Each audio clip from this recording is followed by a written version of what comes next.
All right, I'll go ahead and get started. The Monday, May 10th, 2021 work session of the Marquette City Commission is now called to order at 5:15 p.m. This work session is to discuss the Savings Bank Building Project.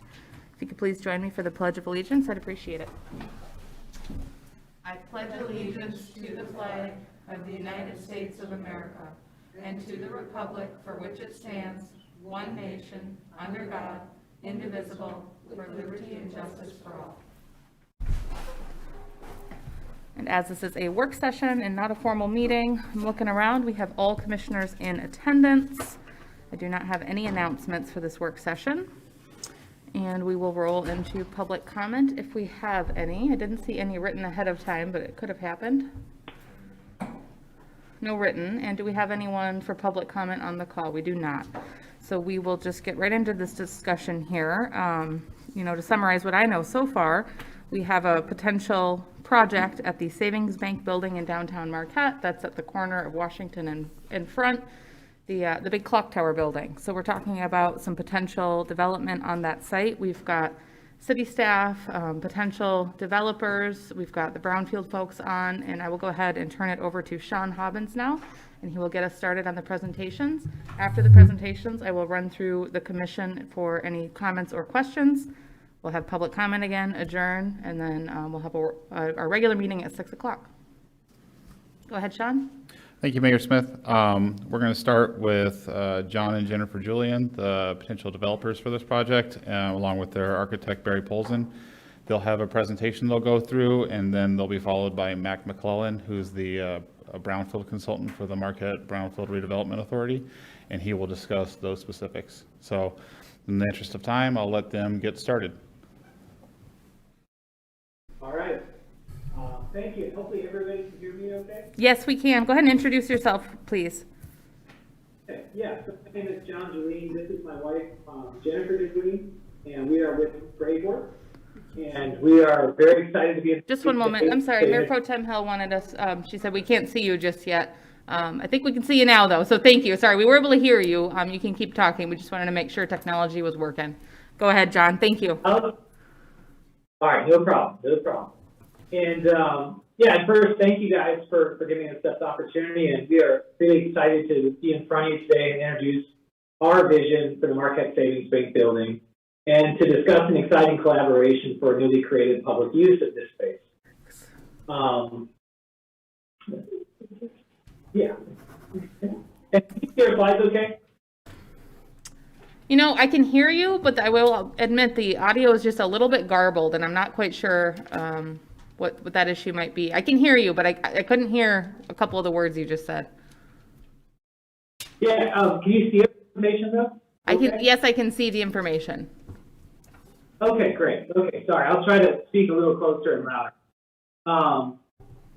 So we'll give you a brief background on us because we know you really just want to hear about our project. But we currently reside, Jennifer and I do, in Houghton, Michigan with our two young children, and where we split our time between there and growing our business in San Diego, California. And Jen and I have spent our careers building businesses with purpose.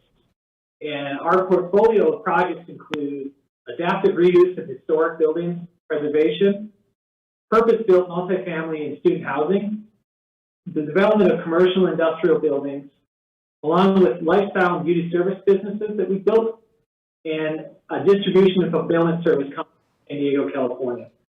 And also, as we're going to talk about tonight, our hospitality division.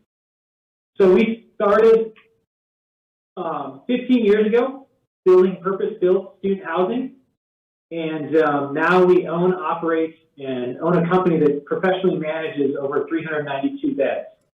And across many different scales of buildings as well. Some historic buildings you see on the lower left, some larger buildings in the upper left, and row houses on the right. So it's a lot of different scales across these fields. For the last several years, though, we've been immersed in hospitality. And we're currently renovating a project that, if anybody has been to Houghton, you've probably seen this building. It's a 7-story property. It used to be called the Franklin Square Inn, right when you come into downtown Houghton. And we are in the midst of a full renovation down to the studs and a rebuilding of a 111-room Hampton Inn by Hilton. And at the same time, we're also developing, through the Brownfield Authority of the County and Houghton, a Town Place Suites by Marriott on the abandoned vacant property to the west. And I'm also going to have my wife, Jen, introduce herself and talk a little bit about some of our other thoughts. Hi, so one of our kind of gems that we love to work with here are our historic buildings in downtown Houghton, and this is actually the fifth historic building that we've renovated. The Houghton National Bank building was a bank for 130 years, and the first time it changed use was the day we renovated it into the Vault Hotel. So it's now a luxury boutique hotel in downtown Houghton. Here are some photos of rooms in the lobby. It's been a really big asset to our community. It's brought a lot of people downtown that typically wouldn't have stayed there or wouldn't have been there. It's hosted everyone from the Stanley Cup to Chef Gordon Ramsay. And we've brought in travelers who are really looking for a unique experience. And so we've been really proud to bring that to downtown. It's more than just a hotel or just a standard franchise hotel, and it is really an experience that people boast about, and they go back remembering their time in Houghton due to their lodging experience they had there. It also brings people to the center of downtown, to our restaurants, to our shops, to our waterfront, and it gives them access to everything right there. And we've had really good success with our local businesses and our community members as far as being able to have this asset there. So that brings us to the Marquette Savings Bank. And we were really excited when we saw the Savings Bank come for an opportunity for us, as it has a similar historic story where banks were built at the center of their downtown. They were built for the community, and they were really establishing for the communities to say, this is where, you know, we're going to stay. We're going to be a community forever. And so the Marquette Savings Bank preservation and renovation into a Vault Hotel will enhance and expand on the vitality of downtown Marquette. We've talked to the neighbors. They're excited about the opportunity of having people right here in the center of downtown. And the Vault Hotel will provide a memorable experience that really resonates with travelers. And it adds to the connectivity between downtown businesses and the waterfront. And when we looked at this project in Marquette, we really looked at a larger scale here and what we could really do with this building. And we traveled to a couple different success stories in other communities with historic buildings and bridging old and new. And we did that with Barry Polson here, our architect, and I'll let him speak of what we came up with for this property.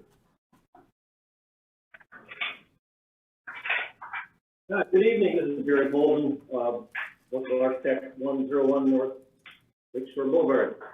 As we all know and love Marquette, and its historic buildings are such a good part of it, the Savings Bank being really the premier building of all. It's really the icon of downtown Marquette. So this is just a great opportunity to just to preserve this wonderful edifice, and then also make use of this beautiful property that is included with it. There's two private parking lots, separate pieces, that are all included in the purchase of this property. So it's the Savings Bank building itself and all of this land that we're looking at. This is a quick little delve into some detail, but we always start every project knowing what the rules are that we have to follow. And we do our best to follow those rules, because that's what the zoning ordinances, the land development codes we now have are written for.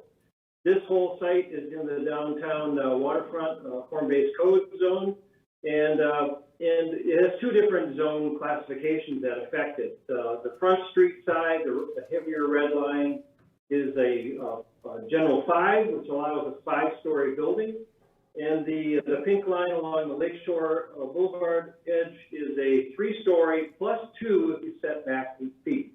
So this volume that we can build in is a defined set volume. It was really the intention of writing the code done recently to attract and to allow for this sort of density. Density is good for downtown. At the heart and the core of this project we're proposing is another need for downtown Marquette. This has been identified through the years many times, and we're proposing a 220-car public parking deck that will be within the property itself, built over those two parking lots. The areas to the east along Lakeshore Boulevard will be commercial, as the form-based code recommends, and the parking is completely enclosed interior parking. And we're proposing that this be completely public parking. This is kind of an overview of the whole site. You've got the Savings Bank building up in the upper right. Directly east of that, we're proposing to build new construction as part of the hotel. In between, you see a little blue area. This is a glass atrium that we're proposing because we want to touch the Savings Bank building very light. It's a beautiful building on all four sides, and we're going to leave that visible and just create a circulation space within the hotel in that atrium space. To the south, we have the new construction that would be residential. And all of this is over the top of that parking. The green areas you see are actually a green roof over the top of the parking. And this, for one, this green roof is actually part of a really innovative stormwater retention system. It's also a recognition that the properties on Front Street really are part of Marquette's culture. The Beerling restaurant was really the pioneer in redeveloping downtown Marquette, so we don't want to take away this view. And Elizabeth is another, well-established asset of downtown Marquette, so we want to make sure they have a great view as well. And the remaining property will also maintain its view. So we're building these new buildings really narrow and along in the east-west direction so that we preserve those views. This is the Savings Bank. This is a few images we're going to show. The hotel itself will be 92 guest rooms. The Savings Bank building will be turned into guest rooms for the most part, although the Front Street commercial spaces, both the first floor and the floor below, will be commercial. Here you can see that little atrium space I was referring to. We're going to do just a glass structure, again, so that it'd be very transparent. You can see through and see the existing building. And then the forms that you see stepping down East Washington are actually kind of dictated by the form-based code. And again, we're following that to the T. As we come around the corner onto Lakeshore, we're looking at the commercial frontage on Lakeshore. The lower level will be related to the hotel, not a full-blown restaurant, some sort of food. And the second level will be an event space, an actual place to hold meetings, to hold small events, not big, but small, still a much-needed piece for downtown Marquette. Next to that, you'll see there's a kind of a lower open space, that space dedicated to the views. There will be an outdoor space for the event space. And then also here in between these two blocks that we're creating will be the entrance to the public parking. This will be the primary vehicle access. So the building to the south will be the residential building. It'll still be commercial down on the ground floor. And we're also including a maker's space. Now, this is one of the things that was identified in last year's downtown plan to add vitality to downtown Marquette. As we all know, we have a wonderful artist community. And this will be a space dedicated to artists just to have a space to make things. We're putting it down on the street level along East Main so that it also becomes an attraction, something kind of fun to watch. One of the things we really wanted to do was be sensitive to the context in which we're building. So we've kept the building pulled away from the Front Street buildings. In fact, the property runs 5 feet behind the Beerling, but we're going to create a 25-foot wide public alley to really provide the services to those Front Street buildings as well as the hotel and create a bigger space. You can also see how we're just staying away from the other buildings. The plan is to take the space between the Savings Bank and the 107 South Front and use that as the hotel kind of main entrance where you'll come in and that's where you'll park the check-in and then continue to the parking structure. Here you can kind of see the atrium. you know, as the history of the space tells us, this was a train trestle that ran through this space. So we're bringing in a little bit of that industrial past into the picture here to create this entry space. There'll also be a public walkway which comes from the parking up to Front Street, and more on that later. No, how do I get this? There you go. Yeah. So this is a little photoshopping of the kind of just give you a good reference to scale. We're really trying to knit these buildings into the fabric that exists. So this is downtown Marquette with the new buildings. And again, the vocabulary we're using is the forms, the colors, the materials that exist in downtown Marquette. So it's really intended to just fit in. Let's touch on the public components of this. We're proposing this as a brownfield plan so that we can produce this, number one, the 220 car public parking deck, along with several other items of public benefit, public improvements. And these were identified in the downtown plan that was created last year. So if you see in the lower right corner of the image, there's a little amphitheater-like space. This was pulled out to enhance the bell tower entry into Madison Park with a kind of a Native American gathering space. That's one of the things. At the end of Main Street, it was identified as an entry point into the harbor, an arrival point.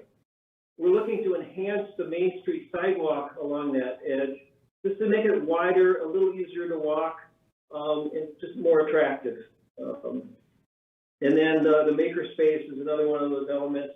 And then we're going to create that walkway, as I mentioned, to Front Street from the parking.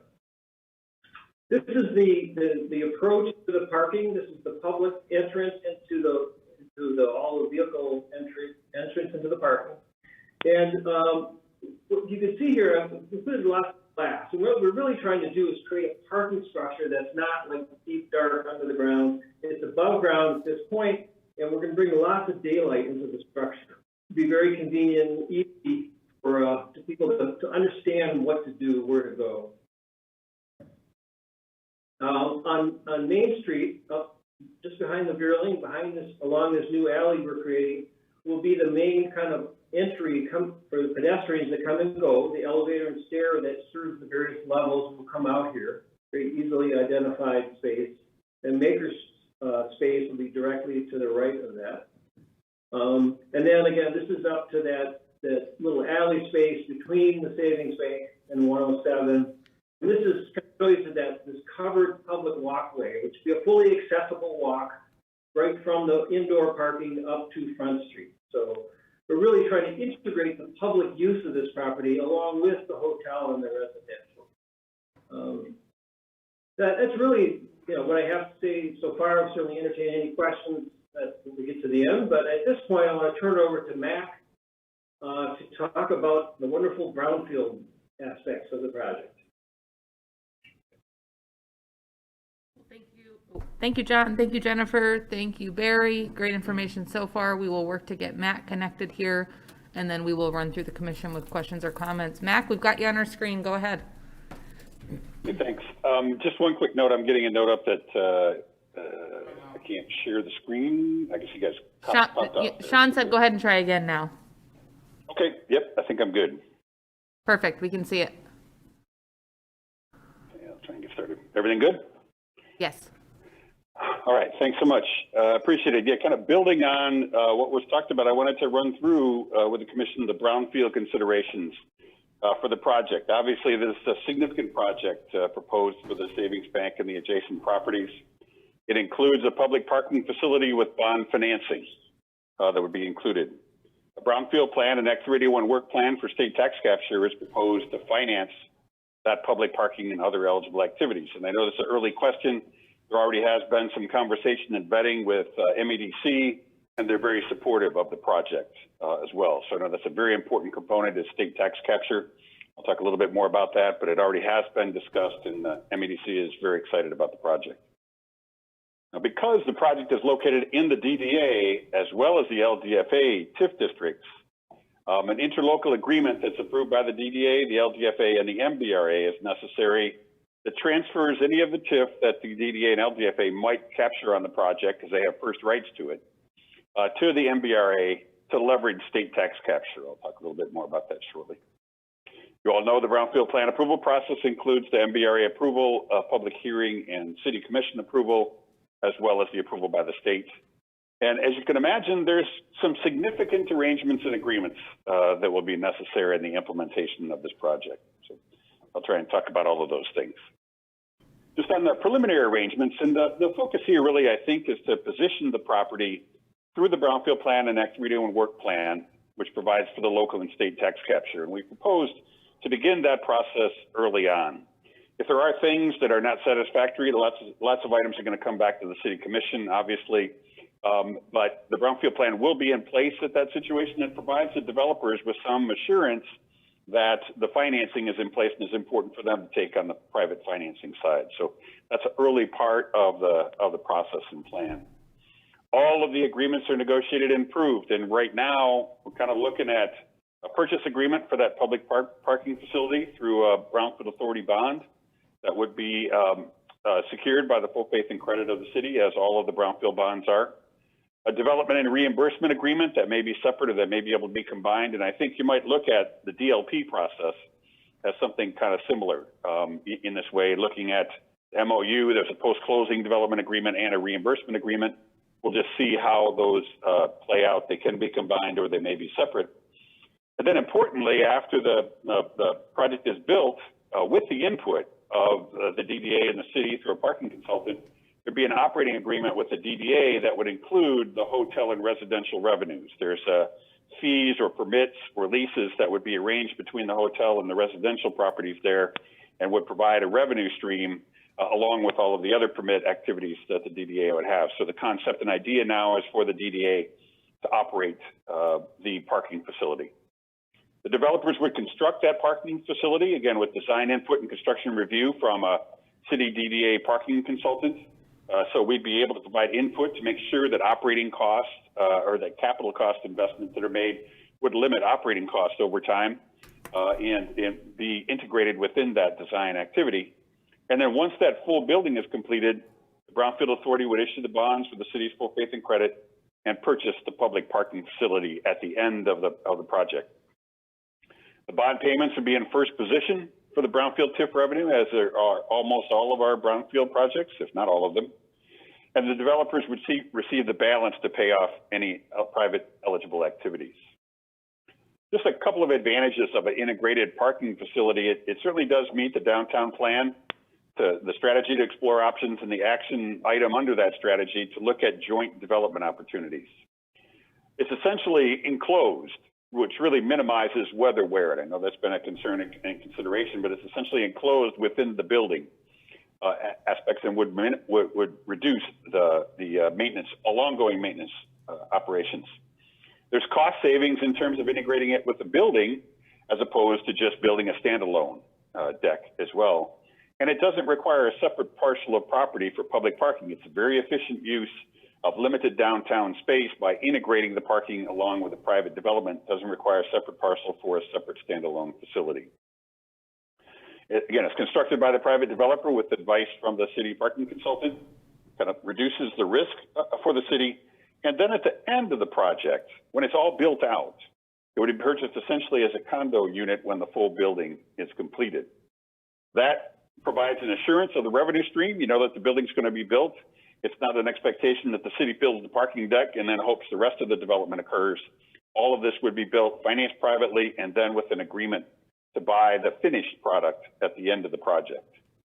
Importantly, as you all know, Brownfield brings in a 46.5% state grant over time. I call it a grant over time. So it's a very important and critical component. And Brownfield is the only way to capture those state taxes for this kind of project. The DDA is limited to local taxes, and the Brownfield Authority can capture all other taxes except for debt. And the other kind of interesting part about this is that the hotel parking needs, as well as the residential needs, fit in really well with the public parking needs during the day. And so there's a great integration and a great use. Kind of the worst way that you can develop a parking deck is if you have these set aside areas for the hotel, set aside area for the residential, and set aside for the public parking. I think the idea right now is to suggest that it's open. People get permits through the hotel and the residential. They park in various locations, and it's a much more efficient way to manage a parking facility there.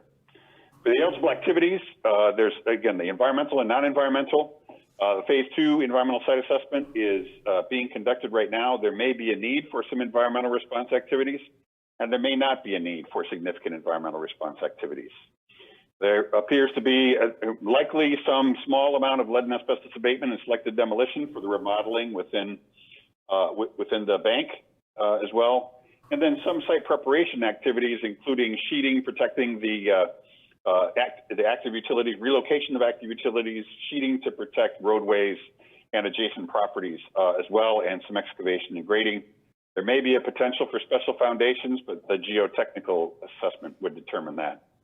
And infrastructure, primarily the public parking facility and the park improvements that Barry had mentioned. So the one part about this is that, over 75% of the brownfield eligible activities is public eligible activities for the parking deck.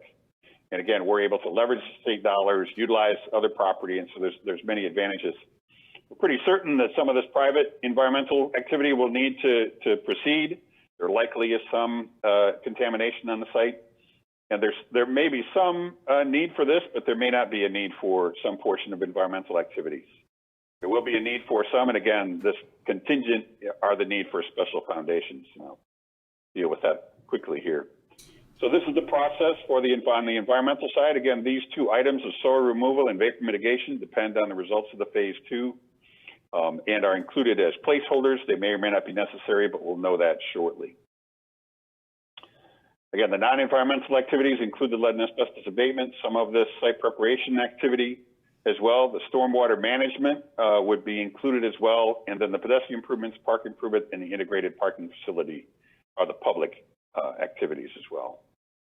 Just to give an idea about how that flows in terms of revenues, over time, by the time the building is built out, revenues will come in likely in 2023 or so, and differential between state or local capture is in the darker blue and state capture is in the lighter blue. Now, weighed against the bond issue for the project, this will give you an idea about where those expenses or where those TIF revenues would go.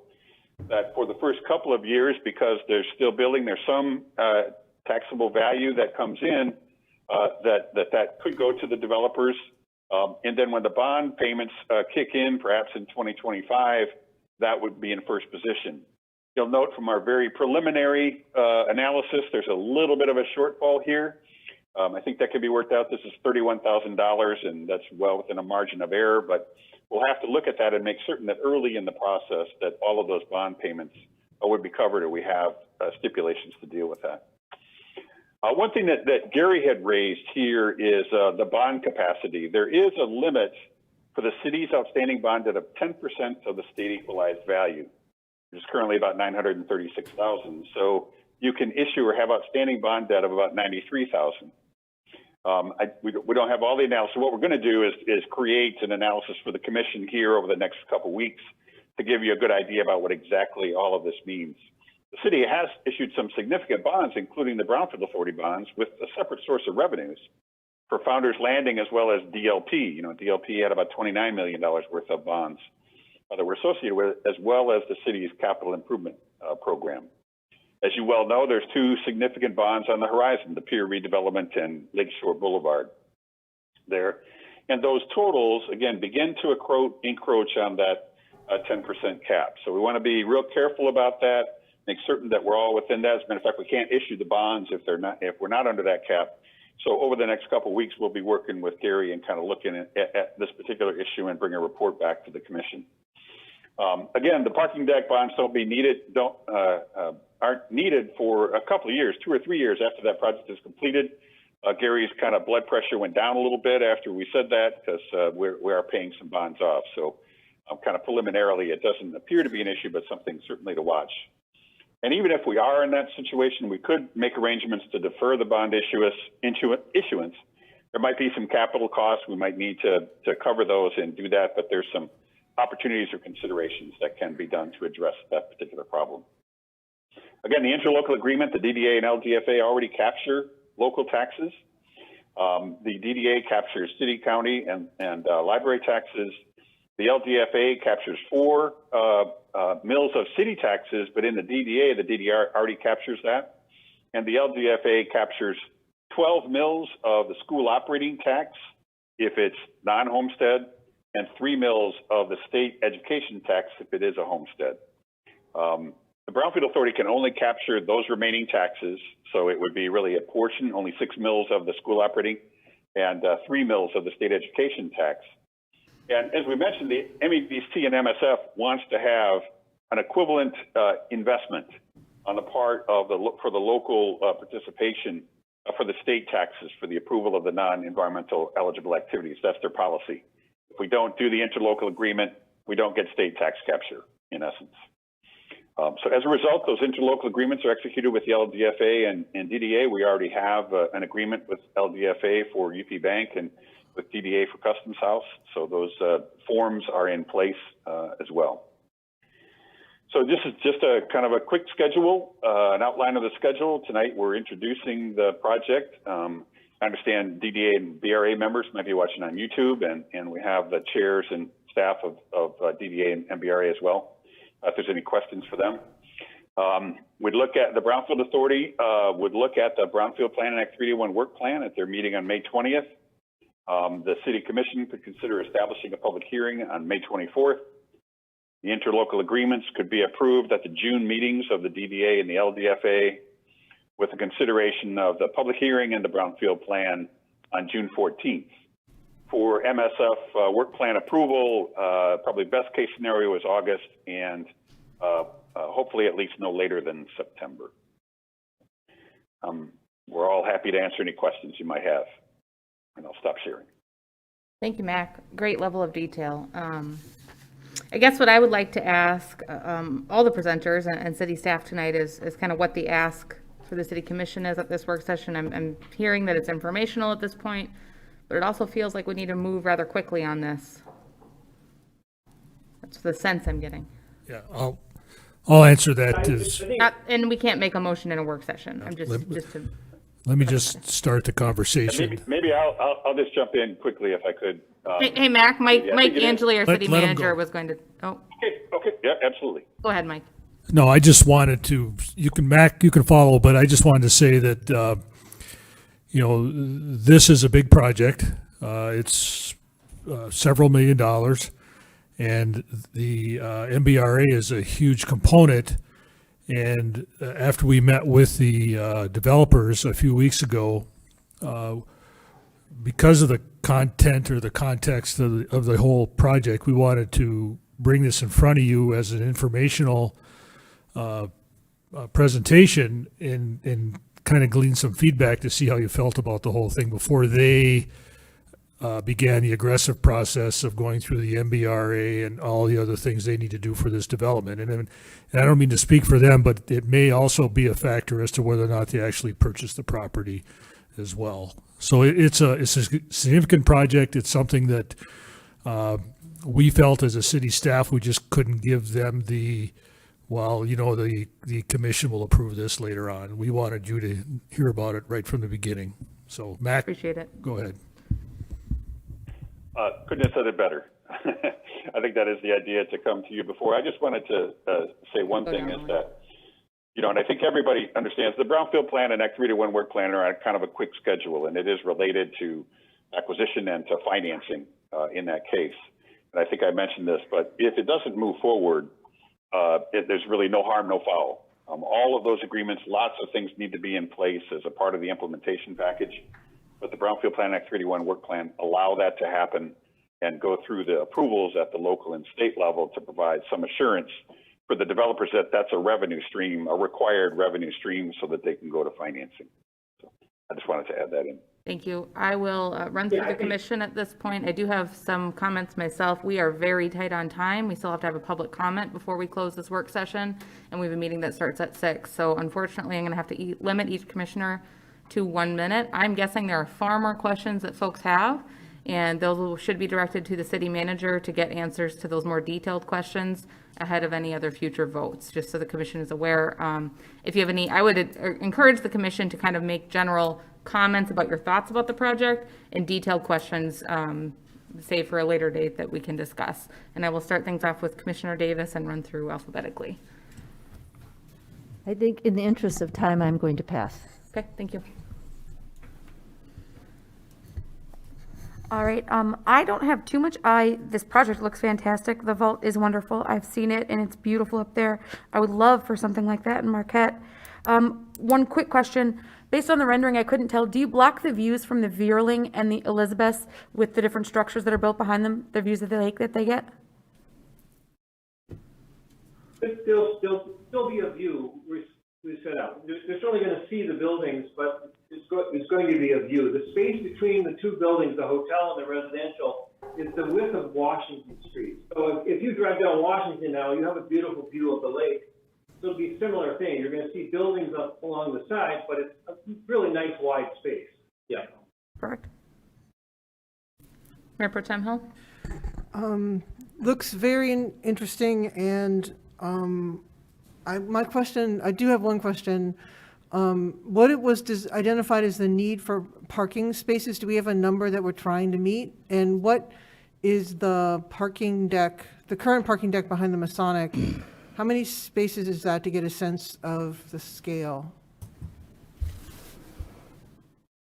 I know Becky's on the call, if she has that answer. Maybe somebody can come, yeah. I'm here. I can answer that. There are about 122 spaces on each level of the existing parking ramp. Okay. So 244 total, to give you an idea of comparison. And it's 220 that We're are, proposing, yeah, sorry. 220, if that didn't come through. Yep. And, what did I say here? Oh, are you going to fix the clock? yeah. The key component. All right, excellent. All right. That's not a brownfield eligible activity, though. Commissioner Mayer? We'll take care of that. I am very, very intrigued by this, and it seems like a great project.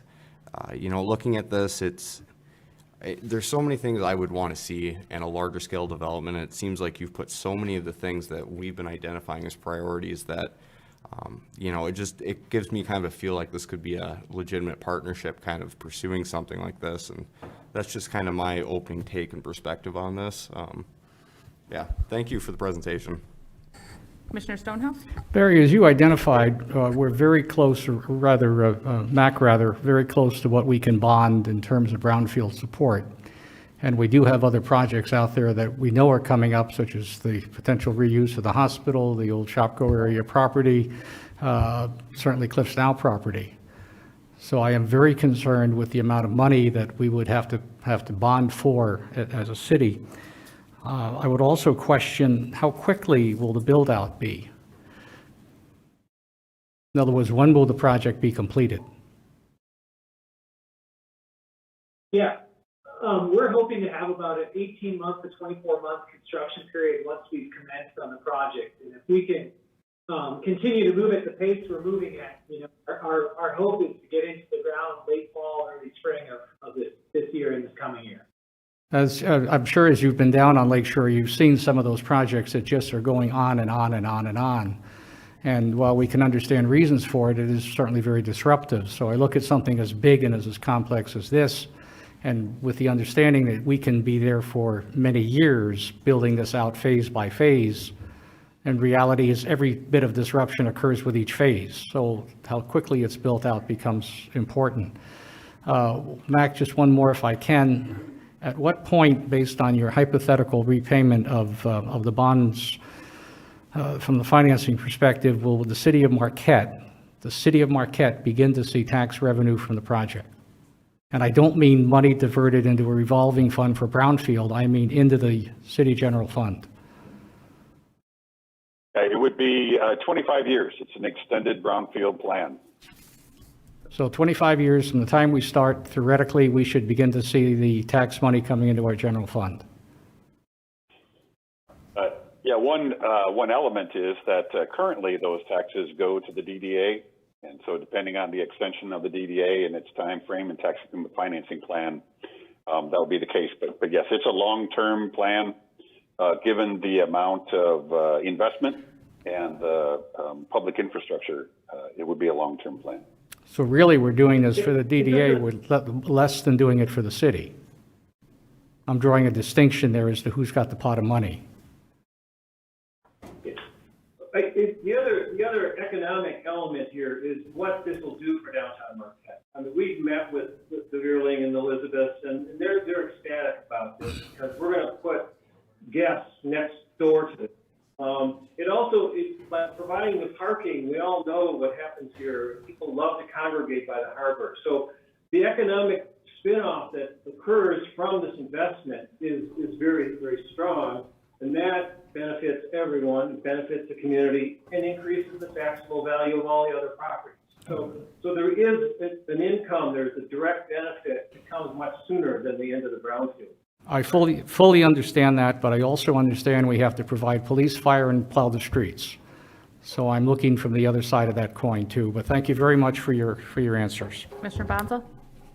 Thank you, Madam Mayor. I just have two quick questions and one or two comments. Can we get these slides from Barry Polzine? And then can also, how many residential units are you planning for the development?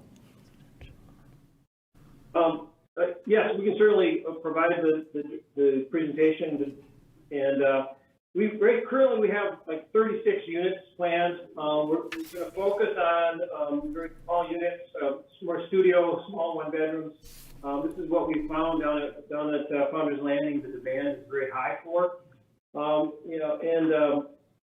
Yeah, so that's what we're looking at. Again, we're not building the maximum amount of building we can build here because we're trying to fit into the existing neighborhood. Yeah. Okay, thank you. I certainly will have more questions at future meetings. This is definitely an intriguing concept. I would just say, just two things I wanted to note that, affordable and workforce housing is now a component of the project priority policy for the Brownfield Redevelopment Authority, so that's something you may want to think about. And also the reusability, the long-term reusability of the parking structure. Oftentimes these parking structures are built so that the floor is at an angle, which makes it extremely difficult for them to be redeveloped for any other use. And so thinking about that, I think would be, we're seeing that right now, I think, with the old hospital property, for example. So just a couple of things to think about. But thank you. Okay, I got to wrap things up here. Sorry, guys, we've got to move on. We've got a meeting here at 6 o'clock. I have a couple comments. I just wanted to say this project is very ambitious. I see it as a positive project potentially in the city of Marquette. Increased density is something that I think that we are looking for, and you've included a lot of the hot items that we need in the city of Marquette. So it's definitely encouraging to see, but it's going to take me a little bit of time to wrap my head around this. Taking a look at this with the slides rolling through, I didn't think it was quite as big of a project coming in tonight as what I just saw. So I needed some time to sit with those slides, to walk around the property. And I see that, we may have this on an agenda item in a couple of weeks, and I'm feeling a little anxious about that. But if you can get us as much information and email ahead of time, and more time, the better. If you can get us those slides tonight, it's going to be better, so we have more time to kind of think about it and evaluate moving forward. I appreciate all of you coming in to present tonight.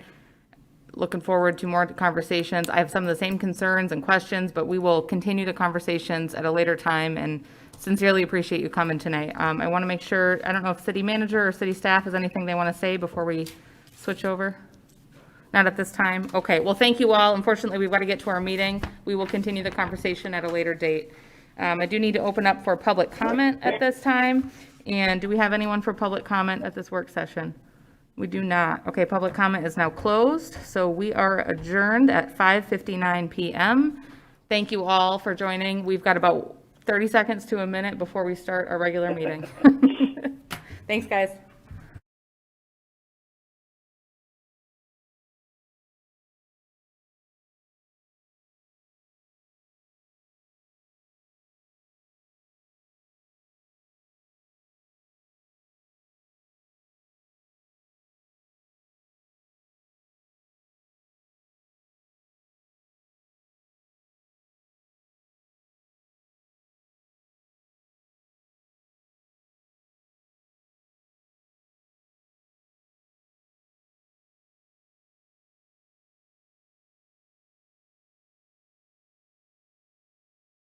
Called to order at 6 p.m. Please join us for the Pledge of Allegiance. I pledge allegiance to the flag of the United States of America and to the republic for which it stands, one nation, under God, indivisible, with liberty and justice for all. City Clerk, could you please conduct the roll call? Thank you, Your Honor. Sorry, I'm moving here. Commissioner Bonzall. Here. Commissioner Davis. Here. Commissioner Hanley. Here. Commissioner Mayer. Here. Commissioner Stonehouse. Here. Mayor Pro Tem Hill. Here. And Mayor Smith. Here. We are all in attendance. Moving on to approval of the agenda, and as I understand it, city staff has mentioned we may need to remove item number 6 due to ongoing contract conversations. Do we have a motion on that item? Commissioner Mayer? Your Honor, I move to amend the agenda by removing item 6 under unfinished business until the contracts can be finalized and brought back to us. Thank you, Commissioner Mayer. And just to clarify for folks, with that, I would assume, City Clerk, that would move the Williams Park to item number 6. This public hearing for the Duke Life Point Brownfield to number 7, the bonds to number 8, and the Queen City Courts to number 9. Does that sound right? Sounds right to me. Perfect. Do we have a second on that motion? Commissioner Bonzel? I'll second that motion. All in favor, please say yes. Yes. All opposed, please say no. Motion passes 7-0. I have no announcements at this time. We have 4 reappointments. Item number 1 here. And as a note for commissioners, you can make a broad motion to approve all the reappointments as recommended. You don't have to read all the names, boards, and dates. In the past, at times, we have read just the name and the board folks are going to be on, but you definitely don't have to read the date if you don't want to, if you just want to do it as recommended. Do we have a motion to on these reappointments? Commissioner Bonzel? I move that we reappoint Heather Dombrowski to the Board of Zoning Appeals, Ron Sundell to the Presque Isle Park Advisory Committee, Orville Dishno to the Presque Isle Park Advisory Committee, and Tracy Wascom to the Public Art Commission. As recommended? Sorry. As recommended, yes. Perfect. Do we have a second on that? Commissioner Mayer? I'll second that motion. All right, all in favor, please. Oh, any discussion? Sorry about that. Commissioner Bonzel? Just want to thank all 4 of these individuals for continuing to serve the city of Marquette. Commissioner Mayer? Same. Any additional discussion? All in favor, please say yes. Yes. Yes. All opposed, please say no. Motion passes 7-0. And I do hear someone on Zoom. If you can go ahead and mute yourself unless you are called upon to speak. Thank you. Okay, moving on to public comment. I know we had 1 written comment, and we may have some folks on Zoom. We have 3 written comments. 3 written. We might have, I think, at least 2, maybe 3 people. Okay, so for public comment, please state your name and physical address. You have 3 minutes to speak during public comment, or the written comments were limited to 500 words. Let's go ahead and start with the written comments. I'll get out my timer for the others. Sure. The first comment is from Margaret Brum, 404 East Magnetic Street in Marquette. And she writes, "My understanding is that it is the mayor and only the mayor that speaks to the public on behalf of the city commission. In the mayor's absence, the person who would be speaking on behalf of the city commission would be the mayor pro tem. Why then did I read this comment in the Mining Journal from Commissioner Bonzall about the city manager hiring situation? Quote, John Kramer has withdrawn his application for city manager. The city commission will be discussing the city manager search at our regular meeting on Monday night, and we will likely entertain and vote on a motion on how to move forward with Karen Kovacs. After the City Commission makes a conditional offer of employment to a candidate, a negotiating subcommittee composed of 3 city commissioners will negotiate a contract with the new city manager. I am asking this question because there are certainly other things the City Commission could decide to do rather than just handing the job to Ms. Kovacs. When I watched the commission debate the candidates, there was a strong sentiment that the hiring decision should be a 7-0 vote, and I know during the first round of balloting that Ms. Kovacs' name was not even uttered by at least one commissioner. But according to Commissioner Bonzal, it's all been decided, where or when is not stated, that Ms. Kovacs gets the job. Why is the hiring decision for city manager being announced prematurely by just one commissioner? And finally, who is actually in charge of the Marquette City Commission? The second comment is a group comment. It was submitted by Deb Cook at 701 Lakewood Lane. And she writes, on behalf of the Marquette Tennis Association, we are grateful to see the Williams Park Restoration Project back on the agenda for tonight's commission meeting. This project was started over 5 years ago as a partnership between the City of Marquette and our community organization to raise the funds necessary for the restoration and enhancement of the East Side neighborhood park that is home to the last 3 remaining public park tennis courts in the City of Marquette. A DNR grant was procured by the city with the requisite $40,000 community match money raised by the members of the Marquette Tennis Association. In addition to the financial support of the local tennis community, grants were awarded from local family foundations, the Community Foundation of Marquette County, and many local service organizations.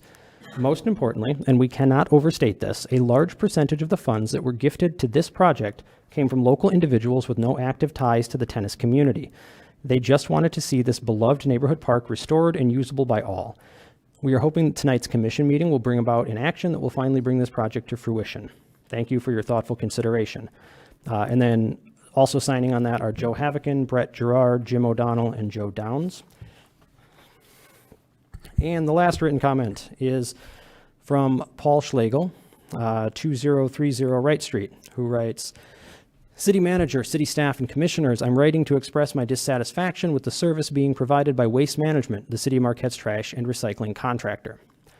Over the last 12 weeks, I have had only 2 weeks that Waste Management has picked up both our trash and recycling. In fact, 2 of those weeks, they neglected to even pick up any of our offerings. I have 3 months of glass piling up right now. I understand this is likely a public works and waste management issue, but at some point, the City Commission will be asked to consider bidding out this contract, and I want you to seriously consider another contractor. It's impossible to get a local waste management representative on the phone, and my numerous interactions in person at the transfer station have fallen on deaf ears. Social media is abuzz with similar claims of complete neighborhoods being missed, recycling being littered on property instead of being picked up, and many other careless accusations. If 1 week's recycling is missed, the backlog is almost impossible to catch up, and we have the largest container. Our new single-stream recycling schedule is celebrated but has had a hard time gaining traction despite the Marquette County landfills and City of Marquette's aggressive educational campaign. Waste Management's carelessness can be largely to blame for this with a below-average performance. I'm sure city staff is hearing it from our residents, and I want you all to hear it from me. Are we getting the contractual follow-through, or are we supposed to expect this lackluster performance from Waste Management to continue? Thank you for your time. And that is all for the written portion of the comments. Thank you, City Clerk. Before we move on to the other portion of public comment, I just want to make sure technology, is this what the public is seeing that's up on the TV? No, the public is seeing no. Thank you. Just wanted to make sure. I was a little nervous. Okay, we can roll into any Zoom public comments that we have. I think first we have Mary Tavernini Dowling and Steve Mariucci. Okay. Mary, you can go ahead. You're on mute. There we go. So I'm Mary Tavernini Dowling, and I'm the CEO of the Hospitality House of the Upper Peninsula, and my address is 175 Bayou Street in Marquette. And thank you for this opportunity to join you this evening. I'm here to answer any questions you may have regarding your vote to schedule a public hearing regarding the Brownfield Amendment Plan that will benefit the 27,000 square foot Steve Mariucci Family Beacon House on 7th Street.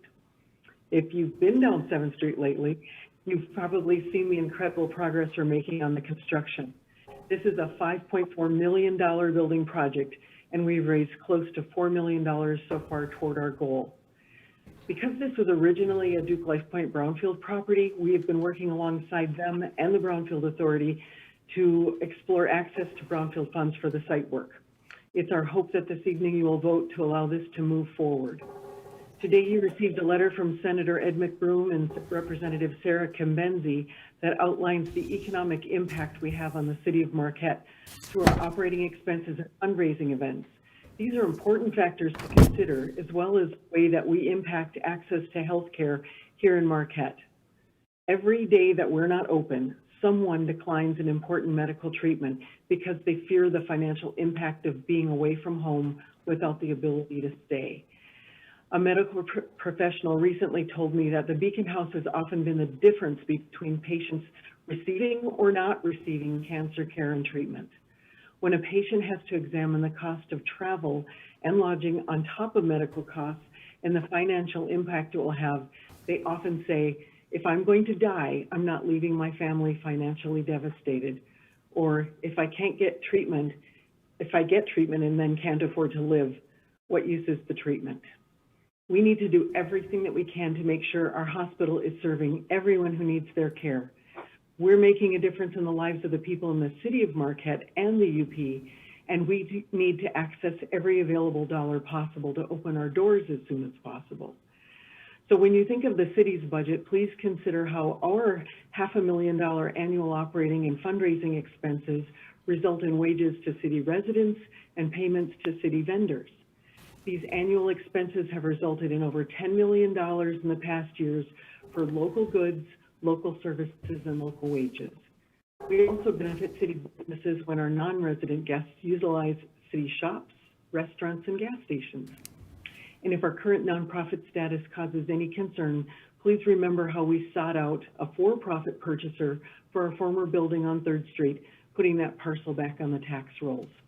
So please consider this when you vote tonight. And thank you for all you do to make the city of Marquette a thriving and inviting place to live, work, construct, and serve. Thank you. Thank you, Mary. And it's my understanding we've got a couple more folks on for public comment. Steve Mariucci is on. I don't know if he's going to make a comment. Okay. Steve Mariucci, are you on, and would you like to make a comment at this time? I believe you may be on mute. If you want to unmute yourself, please.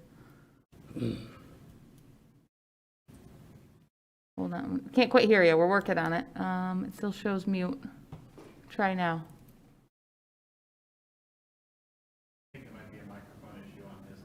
We're thinking it might be a microphone issue on your end. We're not sure because we can see that you're unmuted, but we can't hear you. Is there an alternate way? Do you see anything that says mute or unmute, Steve?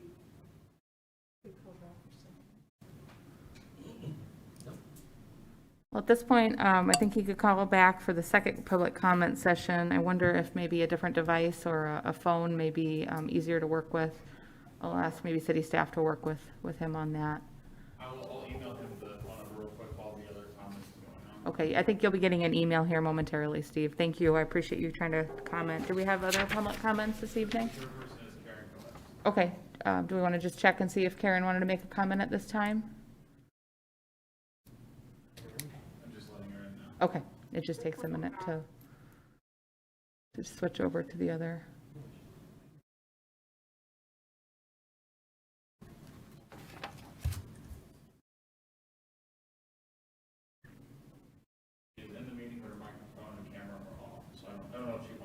Okay, Karen Kovacs, if you wanted to make a public comment at this time, you're welcome to do so. You don't need to at this time. It's up to you. I'll just give you about 5 seconds here if you want to jump on. Otherwise, we will move on and close public comment. So just giving you a chance. Okay, I think maybe at a later point in the meeting, there is a second public comment session later on. No one else at this point, correct? Okay, public comment is now closed. Again, there is a second public comment session and variety of comments. I just wanted to remind folks who have commented that our chance to respond to those is at the end of the meeting during commissioner comment, unless it's on an agenda item for tonight. So moving on to item number 2 here, we have a presentation on the Senior Center by Senior Services Manager Maureen McFadden. Hi, Mo, how you doing? Hi, thank you. Yes, I'm Maureen McFadden, the Senior Services Manager for the City of Marquette. And as they said, I also go by Mo, if that's easier for individuals to remember. Thank you, Commission, for asking me to be here tonight. I'm delighted to speak on my team's progress during this time. So let's get started. And then I will have time for some questions at the end. So I'm going to share my screen.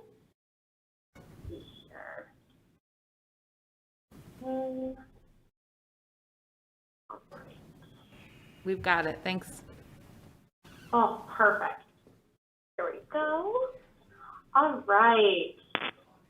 So our Senior Services Division, for those who don't know, especially the public, is part of the Community Services Department for the City of Marquette. One of the main things we try to focus on is increasing the quality of life for those in our community. That's something our entire department is really proud of. Senior Services specifically, our mission is really to keep everyone independent, especially the older adults in our community. And honestly, that population in our community and that area of individuals is growing by the day. And so besides the misconception that a lot of individuals think, we're not here to put someone in the nursing home or, you know, decrease their ability to make decisions. We really want to remove any barriers someone might have to living a full and satisfying life. So we're lucky enough to have a very full team here at the Marquette Senior Center. We have the individuals pictured, but first I'd like to talk about the people that aren't pictured, which are our homemaker aides.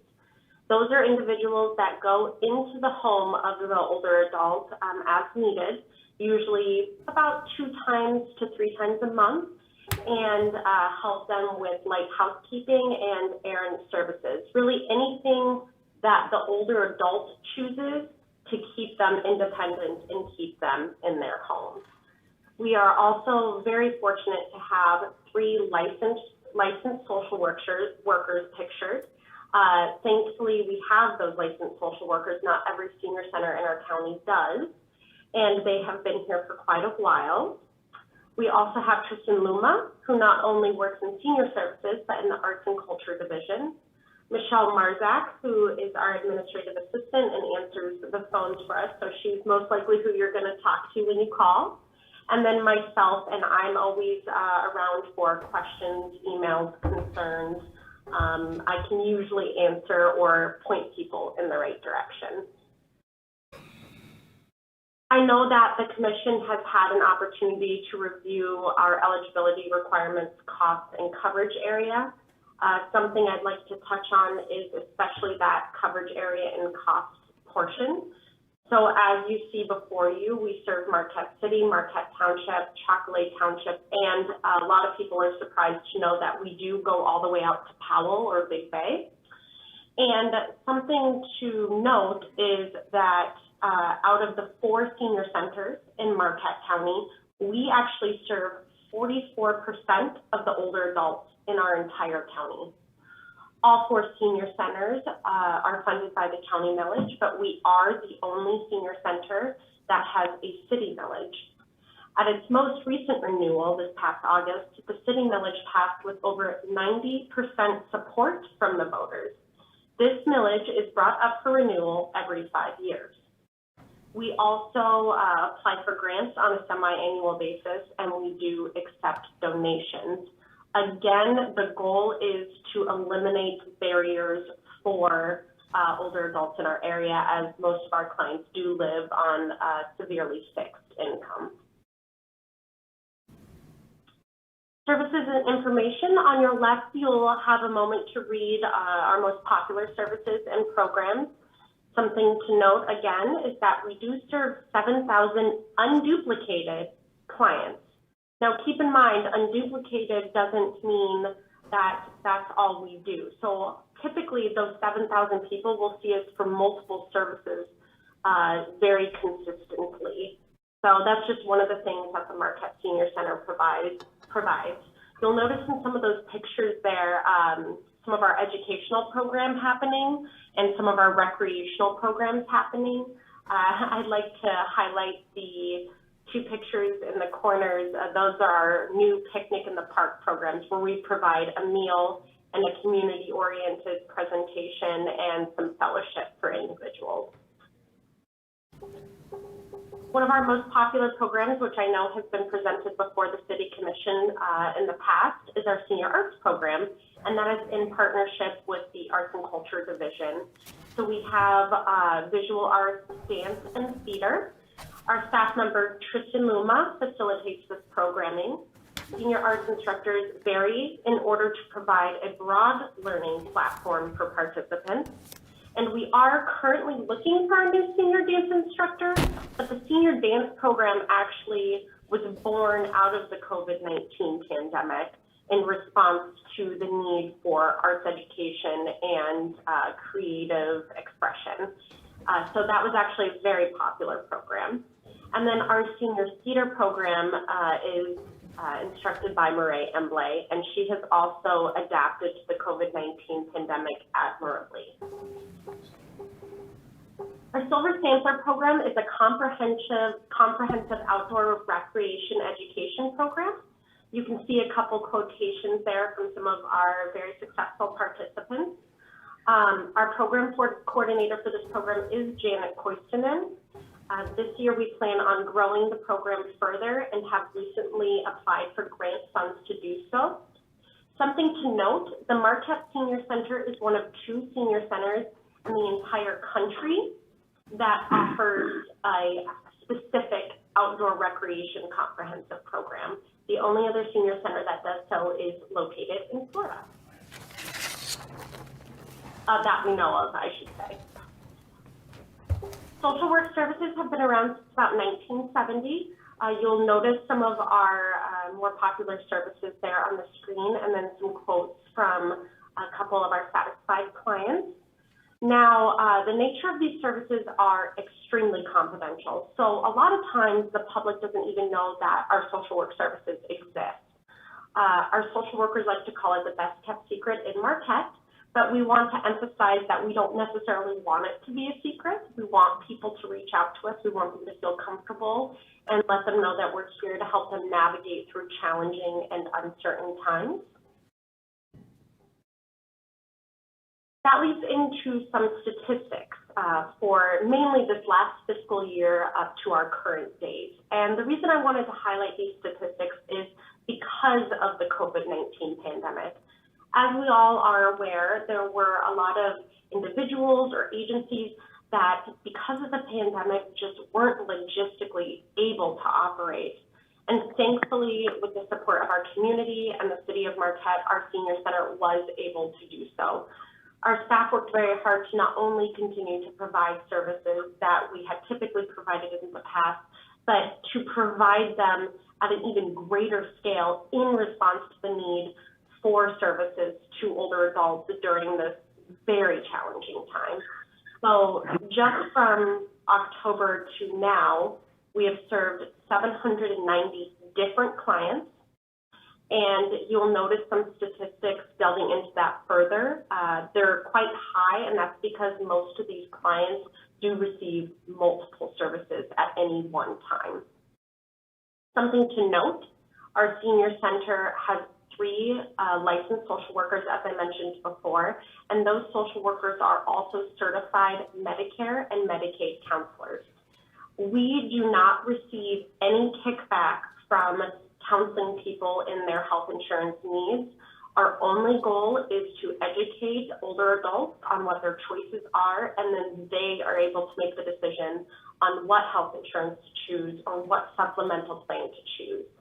I will note that on top of the social workers' regular duties, during a 6-week period of the year, starting from October 15th to about December 7th, they also add this job responsibility of reviewing all of their Medicare clients' plans for the next year. So on top of their normal jobs they served during this time this last year, during the COVID-19 pandemic, 293 clients and saved our clients over $200,000. We also provide a lot of these programs internally, but it's something to note is that we do work with other agencies for that case coordination support to make sure our clients have a continuum of care.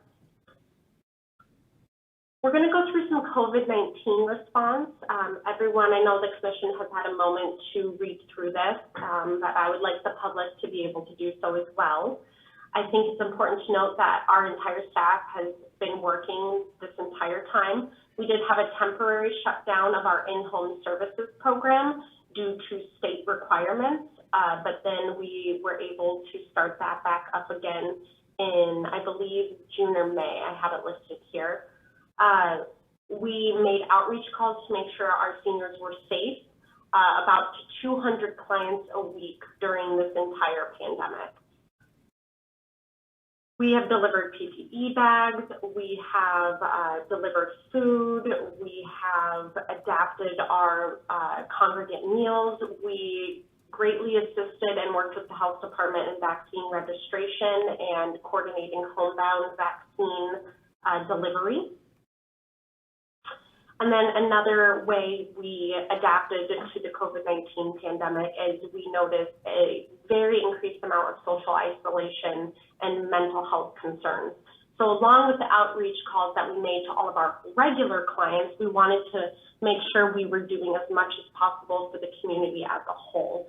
So we did transition into virtual programming through our senior theater experience, our senior dance classes, and the Take and Go art kits, along with safety practices initiated with our senior skates, and then our Tai Chi in the park when the weather permitted, picnic in the parks when the weather permitted, and our virtual hiking challenge that we did at the beginning of the pandemic. We also, you'll see this picture here with myself and representative from Cherry Creek Elementary holding up pieces of artwork. That was another kind of virtual program we operated in response to the COVID-19 pandemic. That was our intergenerational art project, where we sent out letters and artwork confidentially, of course, to all of our regular clients in order to hopefully ward off loneliness. So that is all I have for you right now, but I would love to open it up to questions. Well, thank you, Maureen. I really do appreciate all the work that you have done prior to COVID, especially during COVID, and the nice summary of information you've provided for us here tonight. I actually learned a few things, and I think we've had presentations before, but maybe different pieces sink in, and you guys are doing a whole lot, so thank you. Other commissioners, discussions, questions, comments? Mayor Pro Tem Hill? I thank you so much, and really convey to the staff how much we appreciate their work to connect our community and keep folks healthy and independent. It is so vital. And those wellness phone calls, I'm sure, made an enormous difference each week. I wanted to ask, I was made aware too of the income tax assistance that you provide to make sure that people receive the earned income tax credit that they may be eligible for. And I wondered, with COVID and everything, has that been able to continue, or is that, and we've had the extension now until next week for taxes? Right. That is a fantastic question. Thank you. So our response to taxes was, in the past, traditionally, we have partnered with AARP to provide free tax preparation services, and we have always taken those by appointment only. The challenge that the COVID-19 pandemic presented was, of course, the safety concerns. Those taxes have to be prepared legally in person, at least to a certain extent. So we had to take many safety concerns into consideration with that, how long someone is with the tax preparer, they can't be here for more than 15 minutes, how many people we have in the building, how many preparers we have, technology concerns. And thankfully, we did get approval from AARP to hold the clinic again this year. Unfortunately, our typical amount of people we were able to serve went from 300 people to 100 people. because of the safety restrictions. We were able to serve more than we expected, which was great. And then what we did to combat that underserved part of that is we were able to reach out to local tax preparers and create partnerships with private business owners that really step up to the plate this year and were willing to offer extremely discounted rates to people in need as long as they were referred by myself or another staff member at the Marquette Senior Center. So to answer your question, anyone that we couldn't get in with our services this year, we were able to refer to 2 local tax professionals that gave them a extremely discounted rate. So it wasn't free, but it was more affordable than it traditionally. And those people were hopefully able to get the services completed. Another example of the great work you guys are doing. Thank you so much.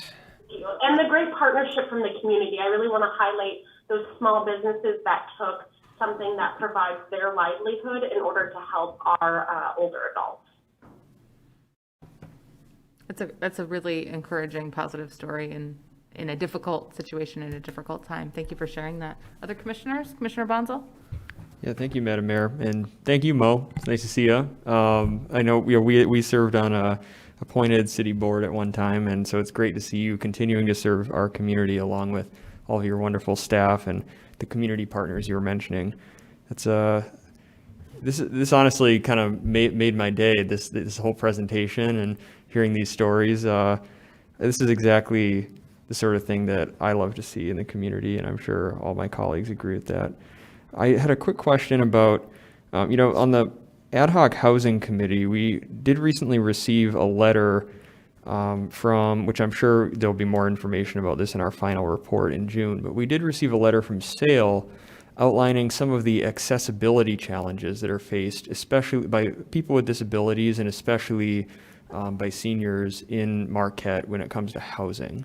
I don't know if your organization works with SAIL at all, or if you assist seniors in trying to find accessible housing or make accessibility improvements to their current homes. Fantastic question, Evan. So we do work with agencies like SAIL. I think a lot of our agencies tend to work together because we are a rural area, so we really have to capitalize on what resources we do provide here in the Upper Peninsula. So that being said, as far as housing, as you all know, housing in general is in my personal opinion, a neat challenge we see with our clients. I guess my professional opinion, really. And that being said, accessible housing just falls kind of right in line with that. So it is a huge challenge. Currently, all of the senior housing in Marquette has a waiting list. There are no openings as of last week I heard of. However, that could have changed by now, and they could be bumping people from the waiting list. We do encourage our clients to always apply for the waiting list because it can change very quickly. And so we try to encourage them to not be discouraged when they have to get added to a waiting list. That being said, there was a program that our senior center used to participate in with the county called Home Injury Control. And we have actually started to research ways that we can get that program back up and running. There were lack of resources in order for us to provide that program the last few years, but now we are establishing logistical changes in order to hopefully make that happen. That program will allow a client to be assessed, and then based off of what their need is, we can help them obtain and get certified individuals to install safe equipment into their home to help them stay in their home longer and remove barriers, therefore making that home accessible. That's amazing. Thank you, Mo. Do you mind if I follow up with an email and maybe you could provide like a quick letter or like a summary of that to the Ad Hoc Housing Committee so we can include that information in our report? Yeah, absolutely. And something to note on that, I think the public needs to be aware of, that program is something that all the senior centers did have access to in the past. And right now, unfortunately, none of the senior centers have been able to make it happen quite yet. The Forsyth Senior Center was able to make it happen but I do not know the current status of them being able to provide that service right now. Okay, great. Thank you. Other commissioners? Commissioner Stonehill? Mo, I just want to say thank you for everything you guys are doing there. You realize you really are our unsung heroes in the city. And that's Thank just you. I will share that with my team. well, it's your team, it's you, but that team's not going to work without the coach. And, so wear that hat proudly because you're doing a great job. Thank you. Thank you. Well, thank you, Maureen, for joining us, and keep up the great work. We look forward to hearing more in the future, and I think I'll be doing some research and referring some folks I come into contact with over to you guys soon. So I really appreciate it, and I'm sure we'll be seeing you around probably about budget time. It's probably when we'll see you again next. But thank you. Wonderful. Thank you for having me. All right, commissioners. We are now moving on to our item number 3 here. We have a public hearing for rezoning vacant land. This does require a roll call vote. City Clerk, could you please read the background? Thank you, Mayor. The city received a request by the property owners at 505 Lakeshore Boulevard to acquire an approximately 0.05 acre portion of land that is adjacent to 505 Lakeshore Boulevard in the Ohio Street right-of-way. This property is a portion of the abandoned LS&I Railroad corridor and is unable to be sold due to deed restrictions originating in the original transfer of the property to the city. The property can only be transferred back into the original parcel if the city chooses to cede ownership of the right-of-way. The intent of the purchaser is to add this portion of property to the larger property and use it in coordination with the existing uses. In order to transfer this property to the owners of 505 Lakeshore Boulevard, it must be rezoned from municipal to mixed use. The rezoning of this parcel will be contingent on the transfer of the parcel to the owners, and that item will be considered by the City Commission at this meeting in conjunction with the rezoning request. The rezoning request should only be approved if the property transfer is also approved. On April 6th, 2021, the Planning Commission conducted a public hearing and discussed the proposed rezoning in accordance with procedures established in the Land Development Code for evaluating rezoning requests and in the administrative procedures for processing such a proposal. The following motion was made. It was moved by M. Larson, seconded by S. Middlefelt, and carried 7-0 that after conducting a public hearing and review of the application and staff report for 01-REZ-04-21, the Planning Commission finds that the proposed rezoning is consistent with the Community Master Plan and meets the requirements of the Land Development Code, Section 54.1405, and hereby recommends that the City Commission approve 01-REZ-04-21 as presented. Tonight's public hearing was scheduled during the Commission's regular meeting of April 12, 2021. Fiscal effect none. Recommendation, following the public hearing, approve the rezoning of vacant land adjacent to 505 Lakeshore Boulevard as recommended by the Planning Commission. Alternatives, as determined by the Commission. Thank you, City Clerk. A note for the public and for the commission, this item number 3 public hearing, which I'm about to open, is directly tied to item 4D on the consent agenda.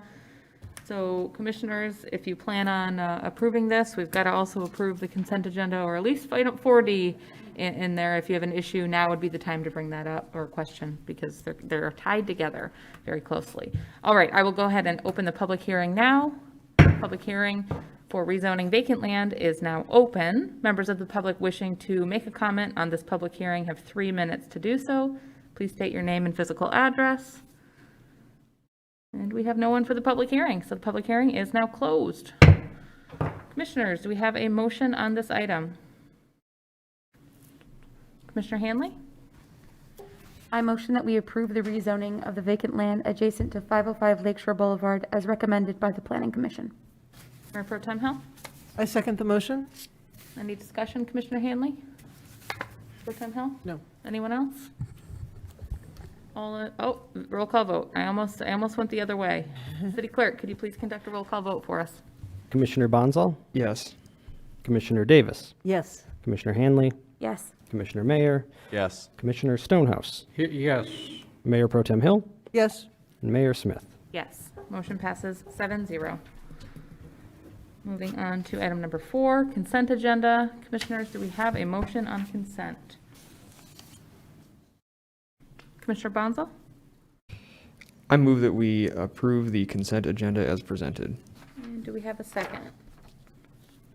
Commissioner Davis? I'll second that motion. Any discussion? All in favor, please say yes. Yes? Yes. Yes. All opposed, please say no. Motion passes 7-0. Moving on to item number 5, under unfinished business, city manager search discussion. So last week, on May 4th, we had a special meeting to discuss the 6 candidates that we had interviewed on May 1st. We narrowed down those 6 candidates to 2 that we wanted to bring back for a second round of interviews. Between May 4th and today, Mr. John Kramer, who was one of the candidates, has pulled out his candidacy, has withdrawn his candidacy at this time. Ms. Karen Kovacs was still interested and had not done so. So at this point, the commission has to decide next steps on how to move forward. And I'll go ahead and have the city clerk read the background. Depending on the motion, we do have our consultant, Frank Walsh, on the line, and I may call on him for some additional background, depending the desire of the commission. So city clerk, if you don't mind, if you could read the background, please. Thank you, Mayor. On May 1st, the City Commission interviewed 6 candidates for the position of City Manager. The candidates interviewed for the position included Richard Downey of Cronin-Wetter, Wisconsin, Sean Hobbins of Marquette, Michigan, Karen Kovacs of Milan, Michigan, John Kramer of Aurora, Illinois, Gary Simpson of Marquette, Michigan, and Daniel Stoltman of Kremlin, Colorado. As current City Manager Mike Angeli plans to retire shortly, the Commission must make a decision on how to move forward with filling this position. In the past, a City Commission subcommittee has been formed to negotiate a contract with the successful candidate. The appointment of a new City Manager and the approval of their employment contract would then be brought back to the Commission for approval. Fiscal effect: there is sufficient funding in the budget for the City Manager position. Recommendation: following discussion, consider making an offer of employment for the Marquette City Manager position and authorize the mayor to appoint 3 city commissioners to work with staff to negotiate a mutually acceptable contract for employment with the candidate for consideration at the May 24th City Commission meeting. Alternatives as determined by the commission. Thank you, city clerk. Commissioners, how would we like to proceed? Do we have a motion on this item? Commissioner Davis?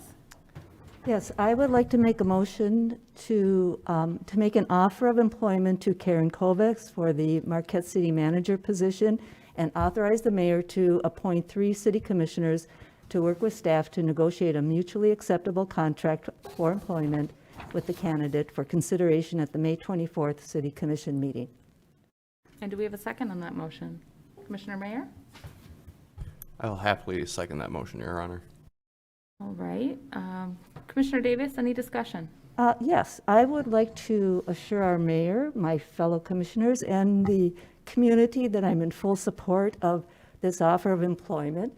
And should our negotiations come to fruition, that I am fully support of the transition for a fully functioning city commission.